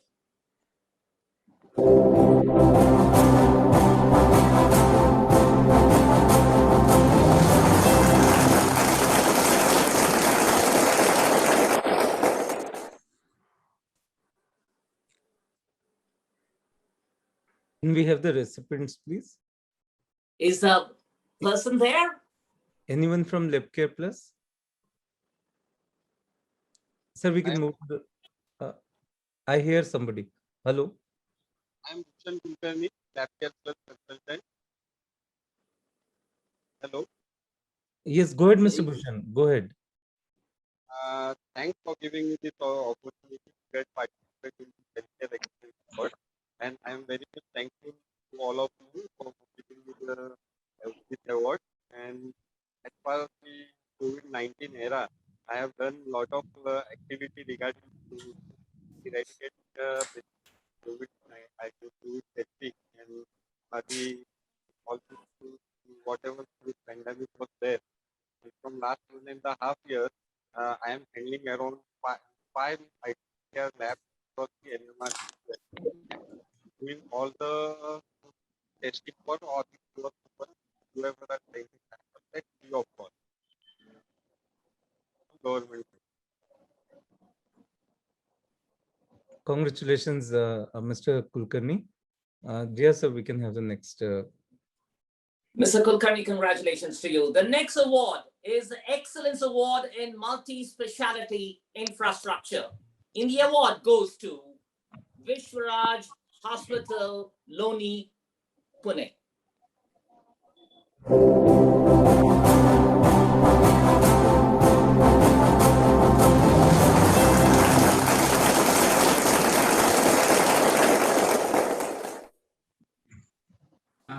So thank you so much. I am Dr. Vikram Agarwal. I represent Vishwaraj Hospital, Loni, Talbot, Pune. I am the CEO for the hospital. Very heartfelt thanks to all the distinguished gathering eminent people who are there. Dr. Gaur, Dr. Mullick, it was really nice to hear all of you. Mr. Gopalakrishnan, again, it was nice to hear all of you. Thank you so much for the award once again. We appreciate the, I would say, the recognition. So just few things. We are in a semi-urban to rural area. We're located in semi-urban to a rural area. So when I was actually listening to the talks, which was forwarded by all of you, it made so much more sense to all of us here in this hospital. You know, it's very, so I come from Delhi, but sitting here, you know, it becomes all the more easy. When you are in Delhi, it becomes very easy to talk about digital health. But when you reach here in Pune and you are near the population, it becomes so much more relevant here, right? I mean, especially in this Corona time, when you understand that you cannot go out and reach out to the people, people cannot come and connect to you, and they have their needs, they are in pain. So digital health and all the discussions around digital health become so much more relevant. I believe we have had a very fruitful discussion, and yeah, these rewards go a long way in recognizing us, our efforts. Thank you so much. Thank you so much. Thank you, Doctor. The next award, Excellence in IVF Care. And the winner, Nucleus IVF. Hearty congratulations to you.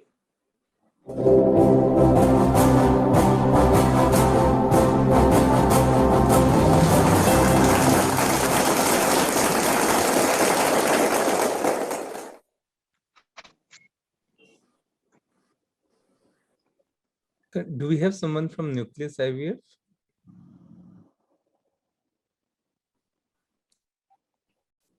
I think we can move on. Okay. The next award is the Excellence in Orthopedics and Joint Replacement Hospital. And the winner, Lokmanya Hospital. Hearty congratulations.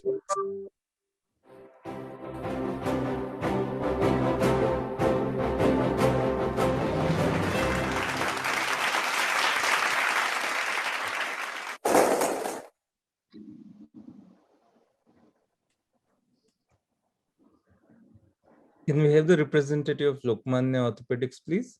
Yes, thanks a lot for this award. We are very grateful. Lokmanya Hospital is in its 50th years of, it was incepted in 1972. And we are very grateful for this award. Thanks a lot, ADMH. Thanks a lot. The next award is the ADMH Leadership Award for the best CEO. And the winner is Dr. Anupam Karmakar. Hearty congratulations, Dr. Anupam Karmakar. Over to you, sir.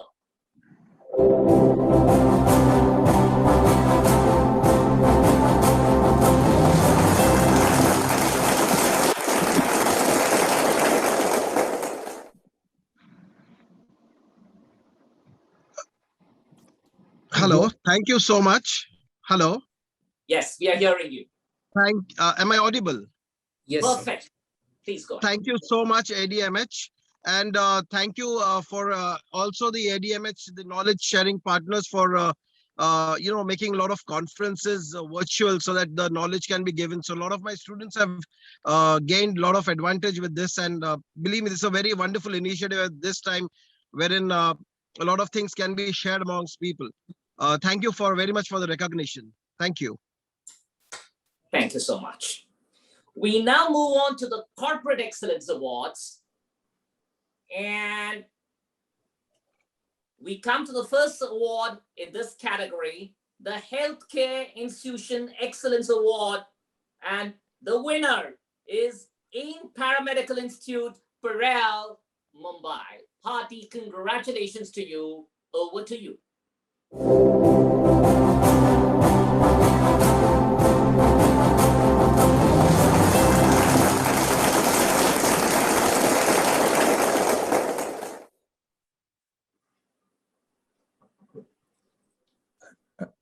So can you please unmute yourself? Yeah. Thank you, jury. Thank you, ADMH, for this recognition. And I think so it's a long way to go ahead. And in this pandemic, definitely we are working for the creating new paramedics to cater the Indian population and to serve the country. Thank you. Thank you so much. The next award in this category is Healthcare Innovation Award Corporates. And the award goes to Rohera INC Medica. Hearty congratulations to you. Over to you.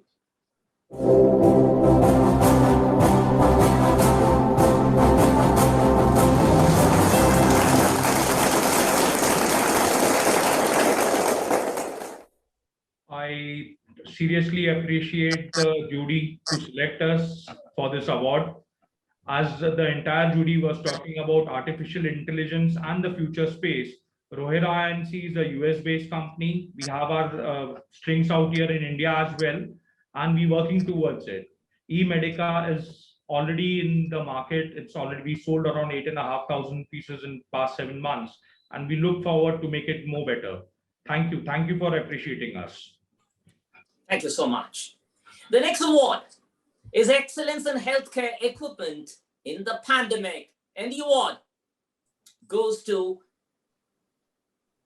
Excellence Medical Technologies Private Limited. Over to you.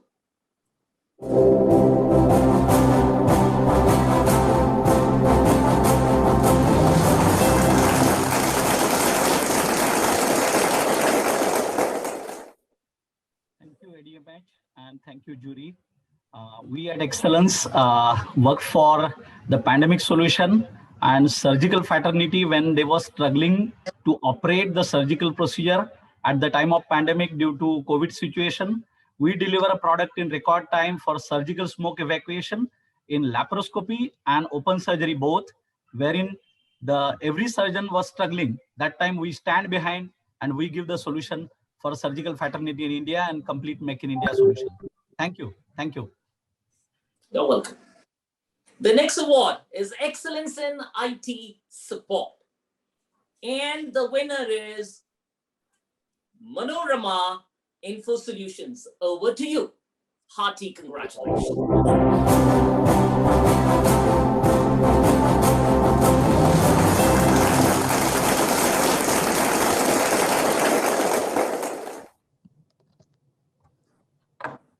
Thank you. It gives us immense pride to be recognized by prestigious community platform for healthcare professionals like ADMH as we strive for excellence in the digital healthcare sector. For close 2 decades, Manorama Info Solution is consistent early adopter of a host of industry best practices, sustainability measures while introducing the innovative solutions. The company's ability to deliver custom-made healthcare digital IT solutions have helped us to grow in a stronger space. We have undertaken a mega projects, including the country automation, smart cities, population, and public health, not just at the national, but at the international level. Once again, we remain thankful for this honor as it motivates us to strive for further excellence in the years to come. Thank you very much, ADMH, and the leadership for organizing such a wonderful occasion for us. Thanks. Thank you so much. The final award, and not the least important, in fact, equally important, is the award for Emerging Medical Startup, the best one. And the winner is Health Atmos. Hearty congratulations to you. Over to you.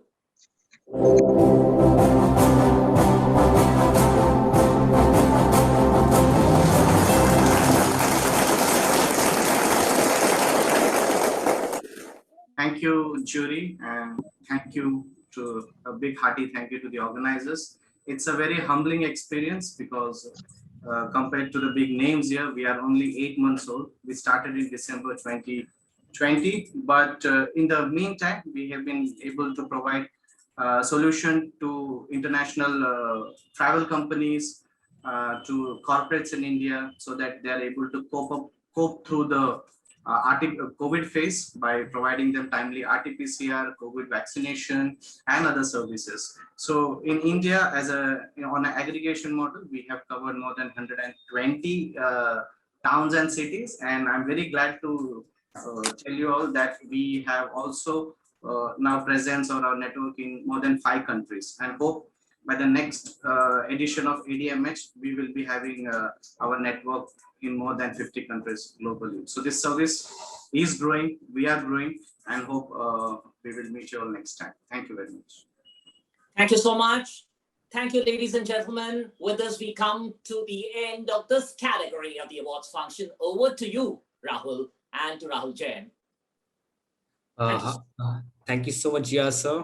Hearty congratulations to all the awardees, and I'd request all the awardees to turn on their video for a photo op.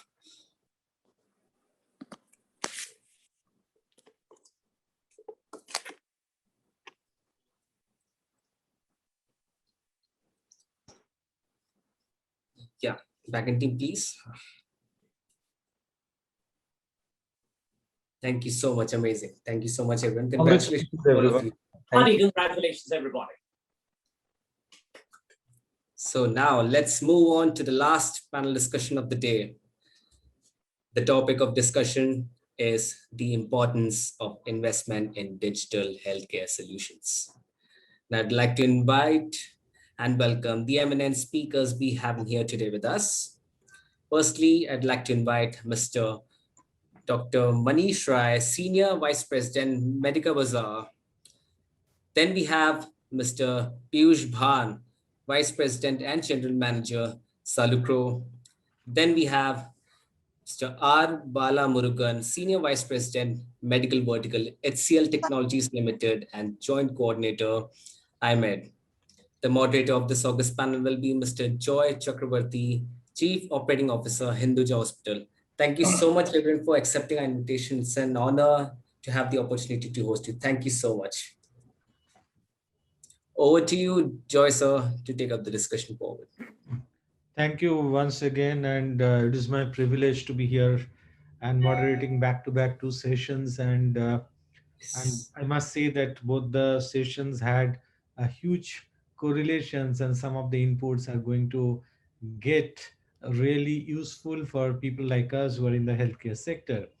So with this, in this session, we have panelists from the industry, from the companies who are going to really make some changes and some differences in coming days in terms of in this challenging scenario situation, how we can make our healthcare more meaningful and useful.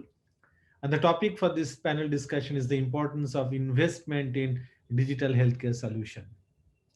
I think for last 1 decade, we have spoken a lot in terms of that why do we need to have digital health, how it is going to be beneficial, but very rarely we have seen its application, its usage in most of the organizations. And as a result of that, the way it was supposed to happen, it didn't happen. It didn't get spread in that way. So our first panel discussion, we had the role of technology in this challenging time and how post-pandemic time the providers can use technology for better outcome. And now we are going to have the importance of investment in digital healthcare solutions. So very first, I'll move on to Mr. Bala Murugan, and I'm going to ask you that do you think that this investment into digital healthcare system can promote equitable access to healthcare in India? The reason I'm asking that equity in healthcare is a challenge for probably last 3 decades we are discussing, but we are yet to reach some sorts of level where we can say that we have achieved maybe 20-30% of that. So do you think this digital healthcare system can do? And if your answer is yes, then you can enumerate on how can this happen. So over to Mr. Balamurgan.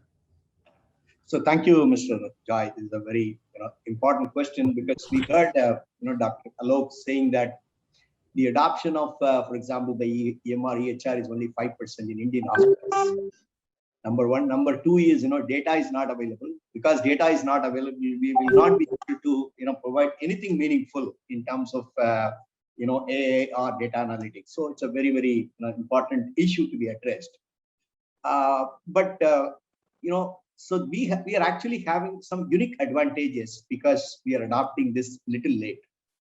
So digital health today has attained a level of maturity in terms of the technology and standards. So we are we as a company, we are working with some of the global leaders in this segment. So we are seeing on day-to-day basis. So the adoption of initiatives like the CDAX Health Informatics should increase across the country, and what we feel is the adoption today in bigger hospitals already there. For example, hospitals like Apollo, big hospitals, adoption is already there. Probably, they have to match the international standards to be very competitive. So it's already there. But a lot of population of this country is served by government-funded healthcare facilities.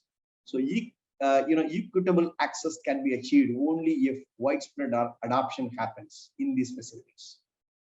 So there are multiple challenges in terms of reaching the desired state. So first of all, we need to actually create an awareness for the stakeholders, all the stakeholders. It's not only the hospitals, even the public.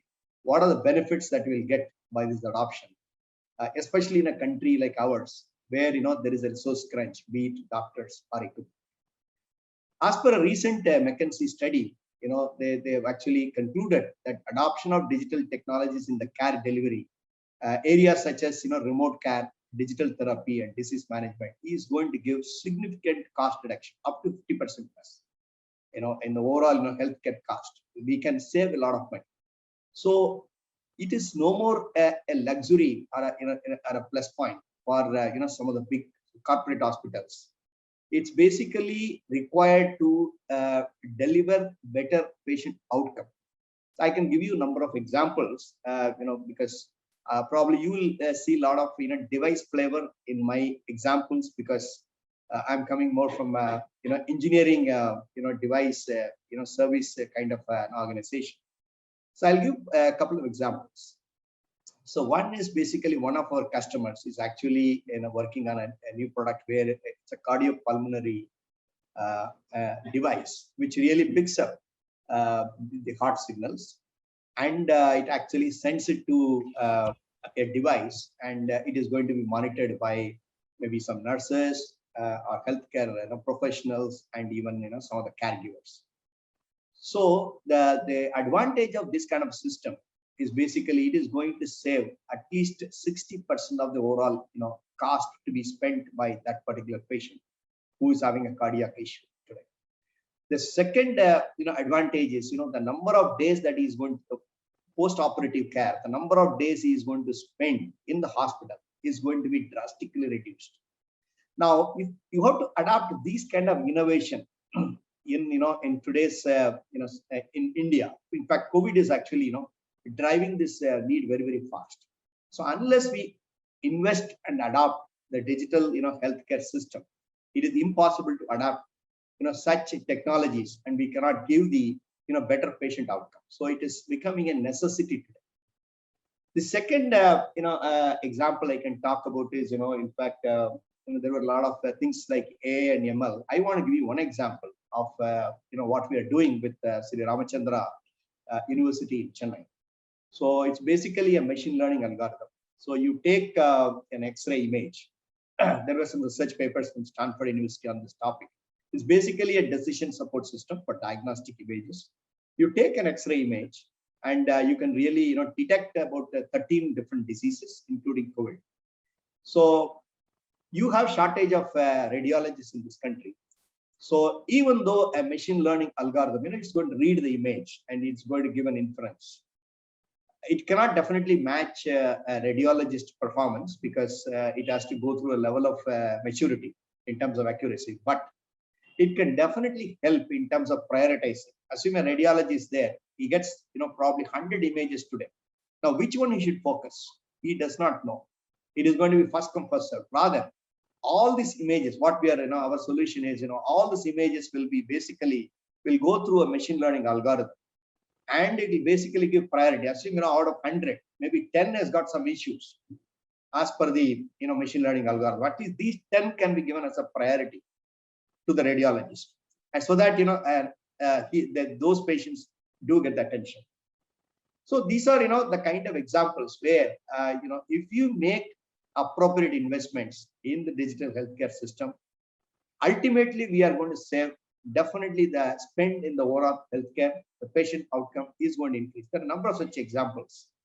I will also give an advantage in terms of a device as well. There is going to be a lot of remote diagnostics which can be done in a large diagnostic machine or an imaging equipment. Instead of the service engineer coming to the physical facility and trying to address the issues, the uptime can be drastically improved if we really adopt the remote diagnostics capabilities of the machines. That again needs a lot of digital infrastructure and technology adoption in the hospitals. So the second advantage is we can collect a lot of data and we can try to improve the overall performance of the machine. A good example is we worked on a machine which is basically doing hydrogen peroxide based sterilization. It takes about 40 to 50 minutes to doing the sterilization of the instruments which are used in a typical surgery. Now, a lot of the biological data is collected across the world, and it is analyzed by a team of researchers who are sitting in the company who is actually designing and manufacturing these machines. Now, a continuous analysis can be done, and the process can be improved. So instead of 15 minutes, if I make some changes in the overall process, how can I make it say 40 minutes or 30 minutes?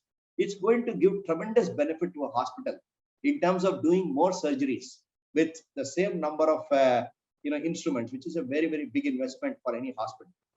So like this, there are a number of examples where the investment into the digital infrastructure in a typical hospital, is going to really, help in terms of equitable access to healthcare in India. Thank you, Suja.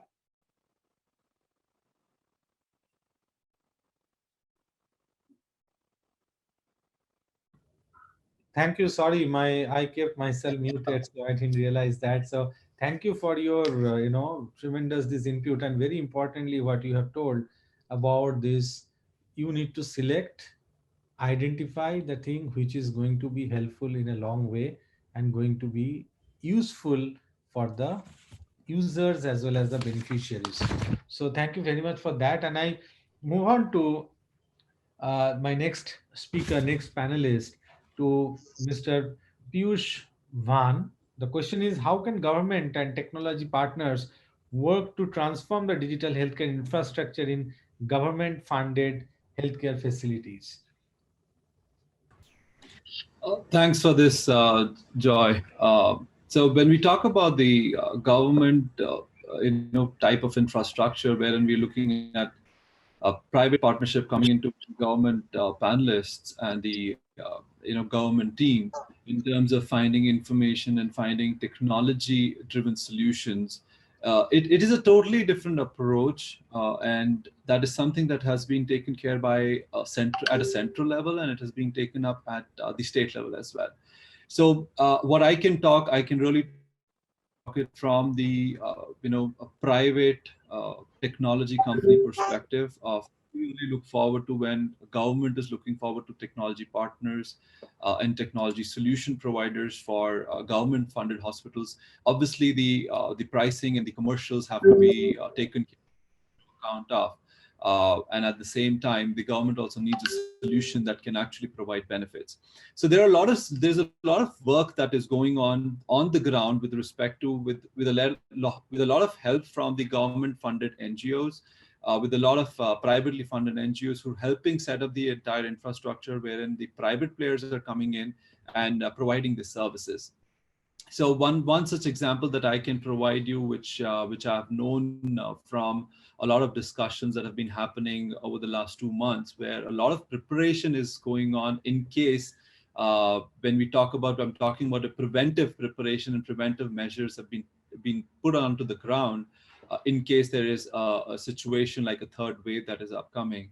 So there are private players who are working and partnering with NGOs in terms of providing the technology services, but taking the support of the NGOs on the ground. So these technology services are of the type of service on demand, like if you need a doctor facility on demand, if you need a nursing facility on demand, if you need to create an isolation center on demand, if you want to create a quarantine center on demand, multiple things. So these are the private players who've created the technology, who've created the applications, who've created the backend system so that these services can be provided, utilizing the internet.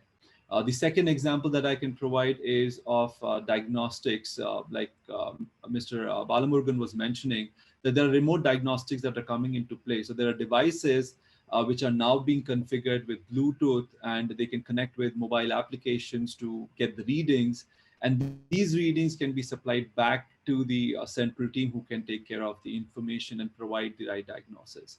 So this is the kind of partnership that we're looking at, and this is the kind of partnership that is turning up in the current situation where private players are investing their time and effort, and the commercial proposals that get created is as a need basis. If they can be the person who wants to utilize the private services, if they can fund it their way, they charge directly to that end user. If government is funding that project and if government is doing it, so these are on the subsidized rates with the government, and the bills are raised against the government. So this is how basically the private players and the private companies are coming together. Technology companies specifically are coming together to provide their support. And at the same time, what it is helping the private players in the industry is to understand what the entire geography looks like and creating solutions where they can reach last mile.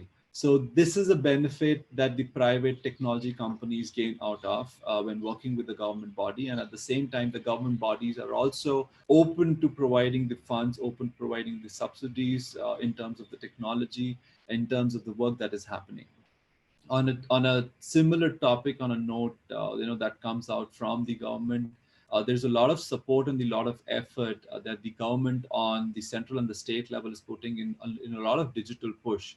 And a lot of we have these clinics which are there in the villages where people can go in and they can provide information, details, and they can get service, they can get the treatment.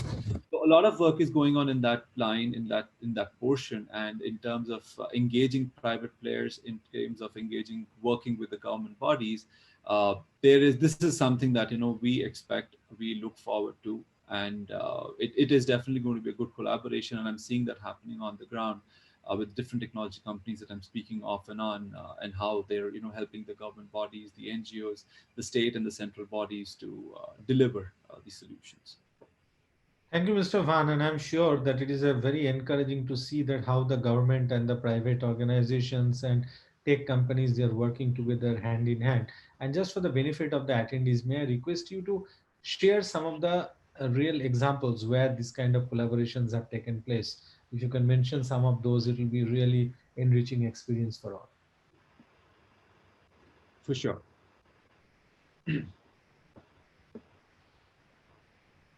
So can you just share some of the examples where it has? So I'm not remembering the name of the company right now. Please excuse me for that. But there is this the body that's working in West Bengal and Kolkata region, where they tied up with the local municipality to provide the services in terms of remote diagnostics. So what their team did, they provided the devices, they provided the mobile application to the NGOs who are in the villages, and provided them these devices to run the diagnostics.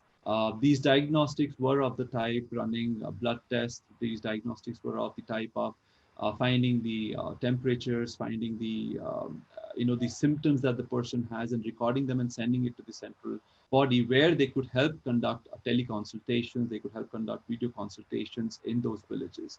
So this is a partnership that is been enumerated, and this was done at the local municipality level, and that was supported by the state government.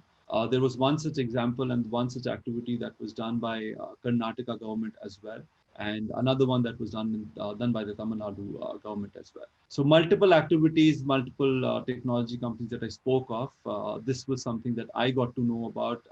I'll share the name. I'll just look it quickly up, and I'll share it with the team and provide information. If somebody wants to get to them, somebody wants support from them, somebody wants information, I can definitely share that out.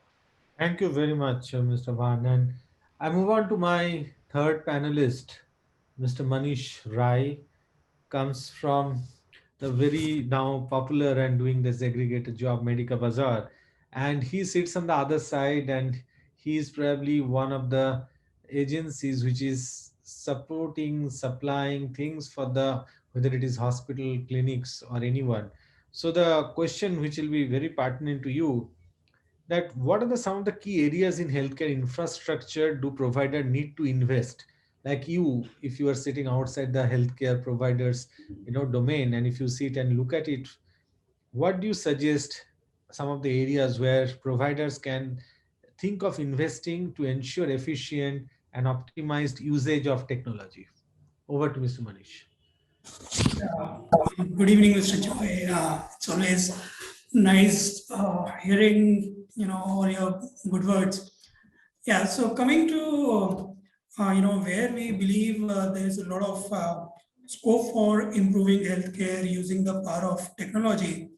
So if I share perspectives from the way we do business and how we are trying to positively influence the industry and make the industry more efficient.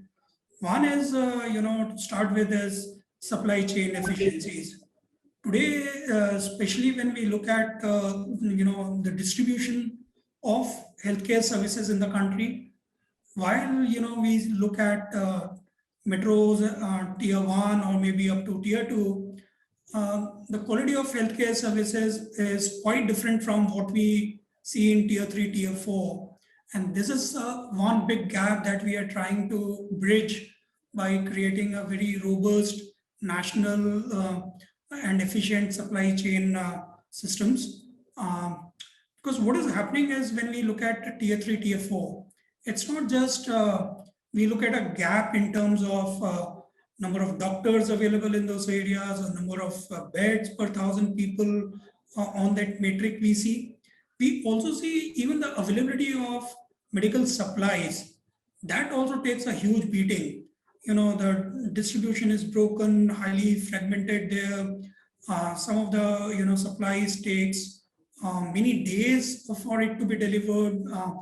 And using the power of technology and data analysis, we are now in a much better position to understand what are the demand trends coming from various parts of the country. We can forecast demand, and we are creating a robust fulfillment center chain across the country so that we are able to deliver all the medical supplies in within 24 to 48 hours of orders getting generated from providers. So that is one big gap that we are trying to address. The other part is also we are trying to look at how can we help and influence affordability aspect of healthcare service in the country using the power of technology. So here we have our own, very unique value procurement organization program, wherein what we do is we provide a solution to our medical institutional customers, and what we offer them is an aggregate supply entire range of medical products that they need, and we substitute the need of dealing with probably tens or hundreds of vendors, and that translates into just they speak with us, they tie up with us, and we take responsibility of delivering the entire range of medical supplies. So that comes from the power of creating a huge catalog of medical supplies that we have, and the supply chain infrastructure that we have created, which is helping us, not only make all the medical supplies available, but we are also bringing in affordability aspect, which we believe is quite important for delivering healthcare, especially in smaller markets where affordability is a big concern and cost of healthcare is something that we see, and we hear stories of how some of the poor people get robbed of entire savings of their lifetimes into healthcare. So that is another thing that we are trying to work for the industry. Third part we are also doing is we are trying to use the power of AI ML, and we have created a very robust demand prediction model. So what it does is, it uses the algorithms of AI ML, and it tries to look at the consumption data of our partner hospitals. And once we are able to, look at what are the consumption patterns of these hospitals, what do they need, how much do they need, what are the trends, and basis that our AI ML powered tool, which also just got patent, it is able to forecast demand, which essentially does two benefits to our partner hospitals. One, it helps on them to orders at the right quantities, which means they are not over ordering, because when you over order, you're also increasing cost of your procurement, because your supplies are if you need a 2-month supply, you are procuring 4-month supply, your working capital is somewhere getting infected, and that is something that if you have some smart decision making systems that can help curtail that problem. So that is one problem that we are trying to solve. The other also important aspect is when you have very accurate demand prediction, you are also able to preempt any situation or any scenarios where your supplies run out. If your supplies run out, what happens is that sometimes even surgeries need to be cancelled, or simply speaking, the medical institution is not able to take care of the patient the way it was supposed to be taken care of. And this is something not just a problem in India. When we worked on this and we researched even internationally, it's the same scenario. Like in US, Cardinal did one survey and they said, figured out that 30% of the surgeries had to be postponed just because those medical establishments didn't have all the required medical supplies to conduct the surgeries. So that is something that, if this kind of AI/ML tool, if it can predict demand in a very accurate manner, if it can forecast, it helps our partner hospitals to procure the right supplies. They don't overinvest, they don't underinvest, and they are able to serve their customers. And also we are, we have also aggregated some of the financial partners on our platform. So the idea is, what we are doing is we are, putting one more layer of convenience for our healthcare partners, wherein, our platform called Medikabazaar Freedom, this, helps all our customers to take finance options.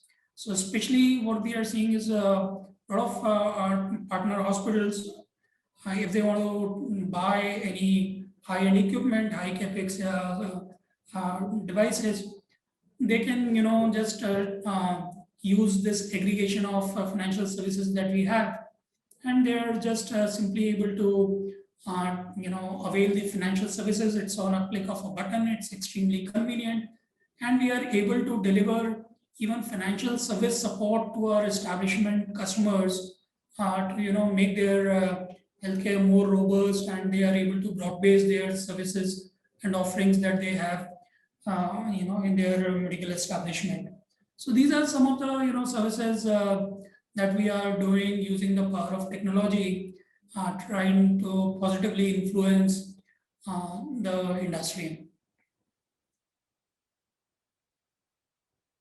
Thank you, Manish. And you have mentioned several times this artificial intelligence and machine learning and all this. So I'll go back to Mr. Bala Murugan once again, and my question, that when he speaks so much about all these tools and how it can be useful and how we need to adopt it, what do you think in Indian scenario? Do we have some proven cases, some real scenarios where we have seen some success, or all these are just jargons what we are using today, and we are trying to tell that this is the future, but really we are not up to it? So what, Mr. Balamurugan?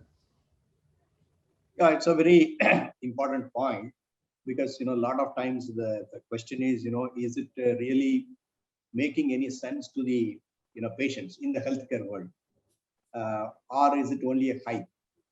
So a few years back, we had a large medical company who were actually discussing with us, and they were having a huge amount of data in the machines. It's an imaging machine, so a lot of data is available with respect to because they've been using it for several years. A lot of patients, but what do we do with the data? So still, honestly, people are struggling to really the way the retail world or the financial world, they have reaped huge benefits, based on this AI and ML technology, understanding the consumer behavior, and they have actually reaped the benefit to bring probably cost efficiencies as well as benefits to the end customer. Now, have we first of all adapted those technologies in the healthcare world? Question number one. Second, are there any benefits to the patients? But I think especially in India, at least if you ask my opinion, as Dr. Aloke also mentioned, even data is not there. So where is the question of, we really bringing some benefit based on this? So we have a long way to go. So, some of the issues is, that there is no consistency, there is no interoperability, in the data that is provided. For example, even the EMR, EHR solutions, we need to actually, probably build a scalable solution which can be adapted across, hospitals, whether tier 1 to tier 4 or, government funded facilities or even, private facilities. Unless we really go reach a milestone there, we will not be able to reap the benefit of some of these tools like AI and ML. So that's why I gave a live example of what we're trying to do using an ML technique for an X-ray image analysis tool. We have a long way to go. That's the short answer. Thank you very much for this very clear and truthful answer. I think that is something what all of us need to dwell upon and see, that we talk, but probably we need to work a lot to reach that goal and target. So with this, I move on to my next panelist, Mr. Bhan, Piyush Bhan. And I want to ask you that what are some of the challenges which healthcare providers currently face in leveraging digital healthcare system? Because when you talk about importance of investment, any investor will be looking for the return on it. So if I want to invest, I need to see return, but the return is possible only when we have the maximum or best possible leverage of this digital healthcare system. So tell me, what are the challenges healthcare providers they are facing today in terms of this leveraging digital healthcare system, and how those challenges can be converted into benefit or in our favor? Thanks for the question, Joy. It's like I'll start with something to give base to this discussion and to this question. So the challenges what providers face, before I get to that, I want to bring in an information and a base. The challenges that technology companies face and the healthcare infrastructure faces in terms of digitizing a hospital is basically a mindset challenge. That's the first challenge that we have to overcome. Now, this mindset challenge is something that we've personally, on my personal note and my professional experience, working in a fintech and working with healthcare related softwares and the solutioning and the products, been working like over 11 years. And what I have experienced, that it's a mindset challenge first in the healthcare industry, specifically in India. Now, India, there are a lot of manual work options available, which turn out to be less expensive.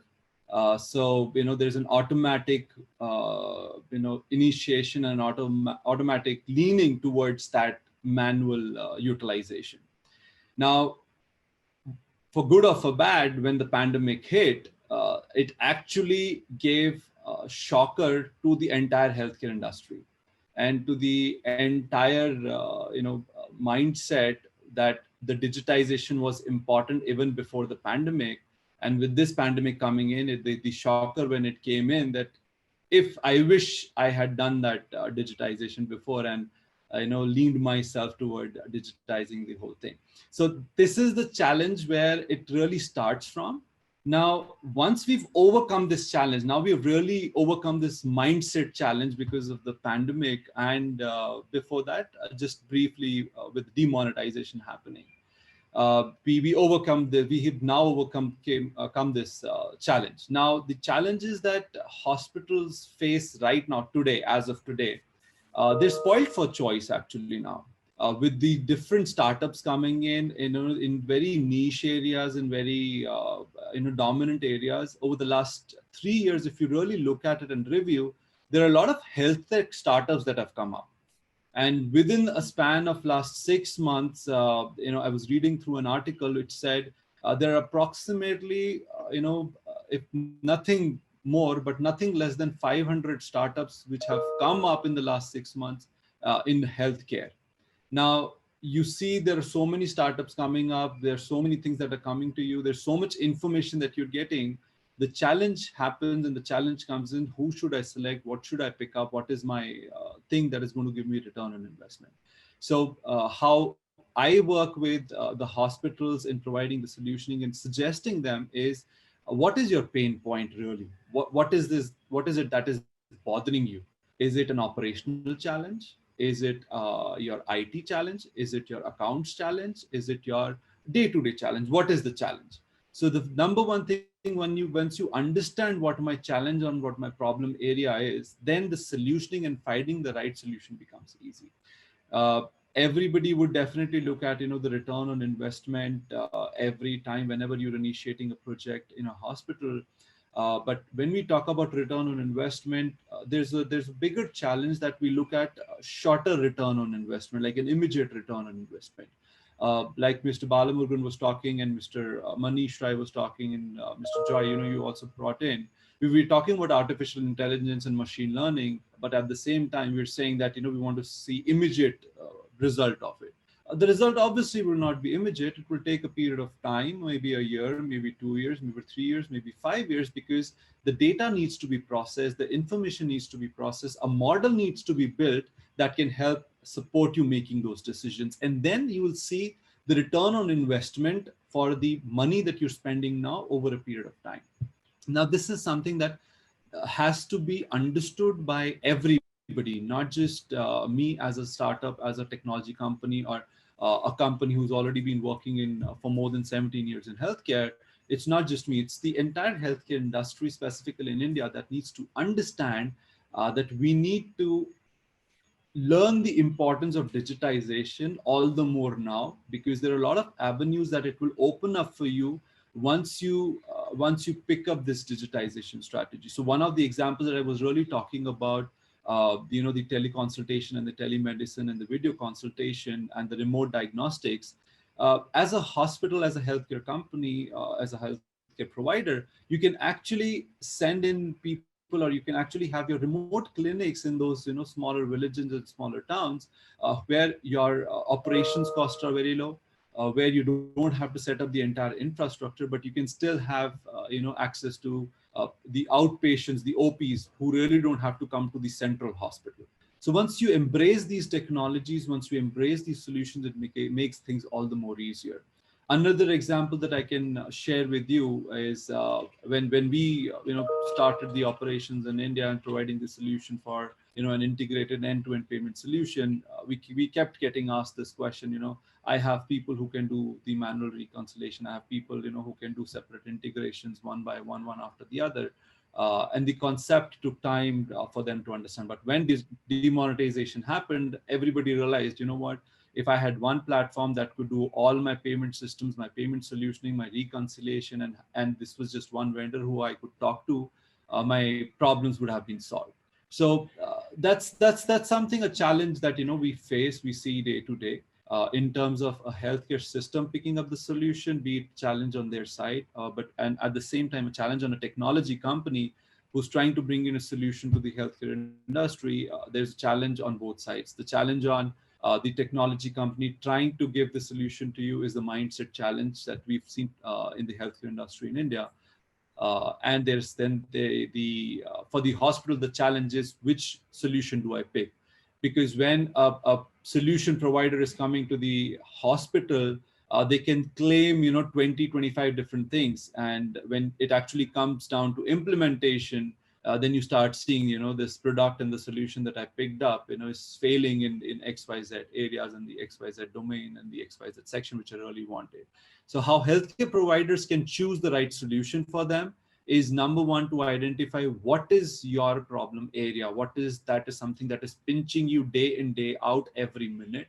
Once you zero down on that, then you can find out the solution, what you want to pick up. And in that solution, you have to ask those point blank questions. These are my 3 problem areas. How do you solve it? Now, if that satisfies your answer, that's the solution for you to go in. And at that time, I know it's the commercial activity that comes into the picture. And then we have procurement teams who are trying to, do the negotiations and deal. So there are different challenges that come in. I don't want to get into the details of all that. And the hospital teams, they already understand these challenges. But from a technology perspective, when we're dealing with procurement teams who actually are buying from manufacturers and are buying from physical device vendors, when you make them sit doing a purchase for softwares and solutions and software as a service, it becomes difficult and challenging to justify why we're charging something X amount or a Y amount. So there has to be a balance on both sides when I talk about the challenges and what challenges we need to overcome. But if we specifically want to zero down for the hospitals, the 2 points that I shared: identify a problem which is pinching you day in and day out, talk to the solution provider who can give you the solution, point blank ask those questions. Can they solve my problem? If yes, they can solve your problem. If you have the budget, go for it, buy the solution, and you'll definitely see the improvement. If it's a solution that you're investing in the future for the future, like AI, ML technologies, like an end-to-end integrated platform that could solve all your payment solution problems, something like that, you're actually investing in the future where you'll see the return on investment maybe 6 months, 12 months down the line, and justify the cost that you're investing right now. Look for it, have a futuristic vision that will make things all the more easy for you. That is something that I would say from my side. Thank you, and good inputs, and I think very useful inputs for the participants to have. And then I come to the last question of this session, this panel discussion, and that question is, how does having a robust digital healthcare infrastructure help to strengthen the universal healthcare system in India, as because we want to have a universal healthcare and we have worked towards this. So my question to Mr. Manish, that what do you think has to be done to create a robust digital healthcare system? Yeah. So I think, if we really go back in time and look at, the inception of Ayushman Bharat, Pradhan Mantri Jan Arogya Yojana, which got launched, that was one of the most pioneering initiatives this country saw when it comes to, a serious attempt in trying to achieve UHC, which definitely has started helping a lot of poor families in the country. And if we go by some of the stats published, I think more than 20 million families have already taken benefit of UHC under AB PMJY. The next level of action for the entire players in this ecosystem would be, how can we make this system work? How can we make the system fast? And how can we help this ecosystem? See this, as I was saying earlier, there's a huge healthcare divide in the country between what we see in tier 1, tier 2 versus tier 3, tier 4. So there are a lot of initiatives which need to be driven fast for providing a really equitable UHC, if you really want me to use that terminology. And there are a lot of digital solutions which are now emerging, which can help us drive the UHC program, and we can help the government lead this initiative, whether it is also how do we empower the frontline ASHA workers and Anganwadi workers. So like if we go by what happened in COVID, right? COVID really exposed the gaps which were there in rural India. First time a large-scale pandemic, became so big and reached the rural areas, and people were just not sure what to do. And the only last mile healthcare delivery system that we had in our country was ASHA workers and Anganwadi workers. So they bore the entire brunt of this pandemic, and they did a fantastic job. So one of the things that I would say we need to do is, how do we empower ASHA workers and Anganwadi workers with what's happening in digital health technologies, whether we help them able to deliver teleconsultation, telemedicine.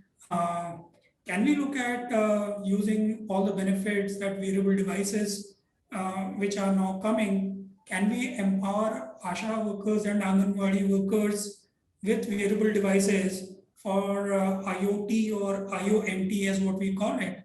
And if they start taking these devices and going to the patients in the remote areas and rural areas, and they start taking the first level of measurement, monitoring, diagnosis. So at least that level of healthcare delivery can start using the last mile ecosystem players that we have in the country. So, and other than that is also, if we look at what is happening with, teleconsultation, we saw the power of digital is that we are no more constrained to using the healthcare ecosystem in that geography. Digital healthcare just opens up the entire country. So it bridges that divide. So for example, when pandemic was at its peak in wave 2, we saw a lot of people taking medical advice and video consultations from doctors in urban areas, and some of the doctors which were in those areas where pandemic was not at its peak, they were relatively available to provide those services, right? For example, today if Kerala is having very high number of cases, but remaining part of the country are not really burdened. So it's the medical fraternity outside Kerala can also help. So that way we are much more in a better position to deliver healthcare services where there's a gap of demand and supply. So that is something that we, this has been able to help. So yes. And we are coming to close this, and your points are very pertinent, that ASHA worker, healthcare workers and all you are talking about. And recently one of the very prominent and very powerful message which has gone across, that if we want to really strengthen the healthcare ecosystem, it is not that we need to add more beds, it is not that we have to create more number of hospitals, but we have to get few lakhs of doctors, plenty of millions of nurses and other healthcare allied health science professionals. They only can make the change, and they can only change the entire scenario. So with this, I want to thank profusely my panelists for focusing and sharing their thoughts on this very pertinent subject. And I'm sure the participants have got a lot of inputs out of these deliberations. Once again, thank you. Thanks to ADMH for giving me this opportunity, and thanks once again. Thank you. Thank you. Thanks, guys. It was wonderful. Thank you so much, everyone. Thank you so much. That was quite an insightful panel discussion. A very special thanks to all the speakers for all their time and support. Manish sir, Piyush sir, Balamurgan sir, and Joy sir for that back-to-back session moderations. Kudos to you. And now I'd like to invite Mr. Rahul Jain, MD, InnoServ Group, to deliver the thank you note. Thank you so much, Rahul, for giving me this opportunity. I'm so very thankful to Mr. Joy Chakraborty for taking out, so much of time today. Not only time, it takes a lot of prep in order to actually, go moderator session. So the effort that takes is double, what we see here on screen. I think there's a lot that goes behind. So very interesting, discussion that penned out, and ultimately, yes, we all agree that on the ground, to see more impactful healthcare ecosystem, I think we need to actually take it to the grassroots with the help of technology, with the help of enabling, the nook and the corner of the country with a lot of training, a lot of, digital enablement. I think that's the way forward. So ADMH is actually ensuring that, we bring this focus of how digital enablement happens, consistently goes out in the community. And this is what we are trying to do. My next, idea around doing things is about, what way digital healthcare, healthcare in newcomers can be marketed to, expand the bottom base. So a lot of things we are coming up, and we seek your support and suggestions, obviously, in order to take right initiatives and, make more meaningful contributions to the community. I'm thankful to Mr. R. Balamurugan Sahab, at the same time AIMED, for the open-hearted support you extended to us, sir. Without your support, this project couldn't have been possible. The way the forum open-heartedly came forward and advised us on few critical matters, and then with your presence, I think we have our day met, sir. Thank you so much for your presence. We certainly are missing the founder of Medikabazaar, Mr. Vivek Tiwari. So Manishji, thank you so much for joining in. Please convey our message to Mr. Vivek that next initiative he need to find time for us.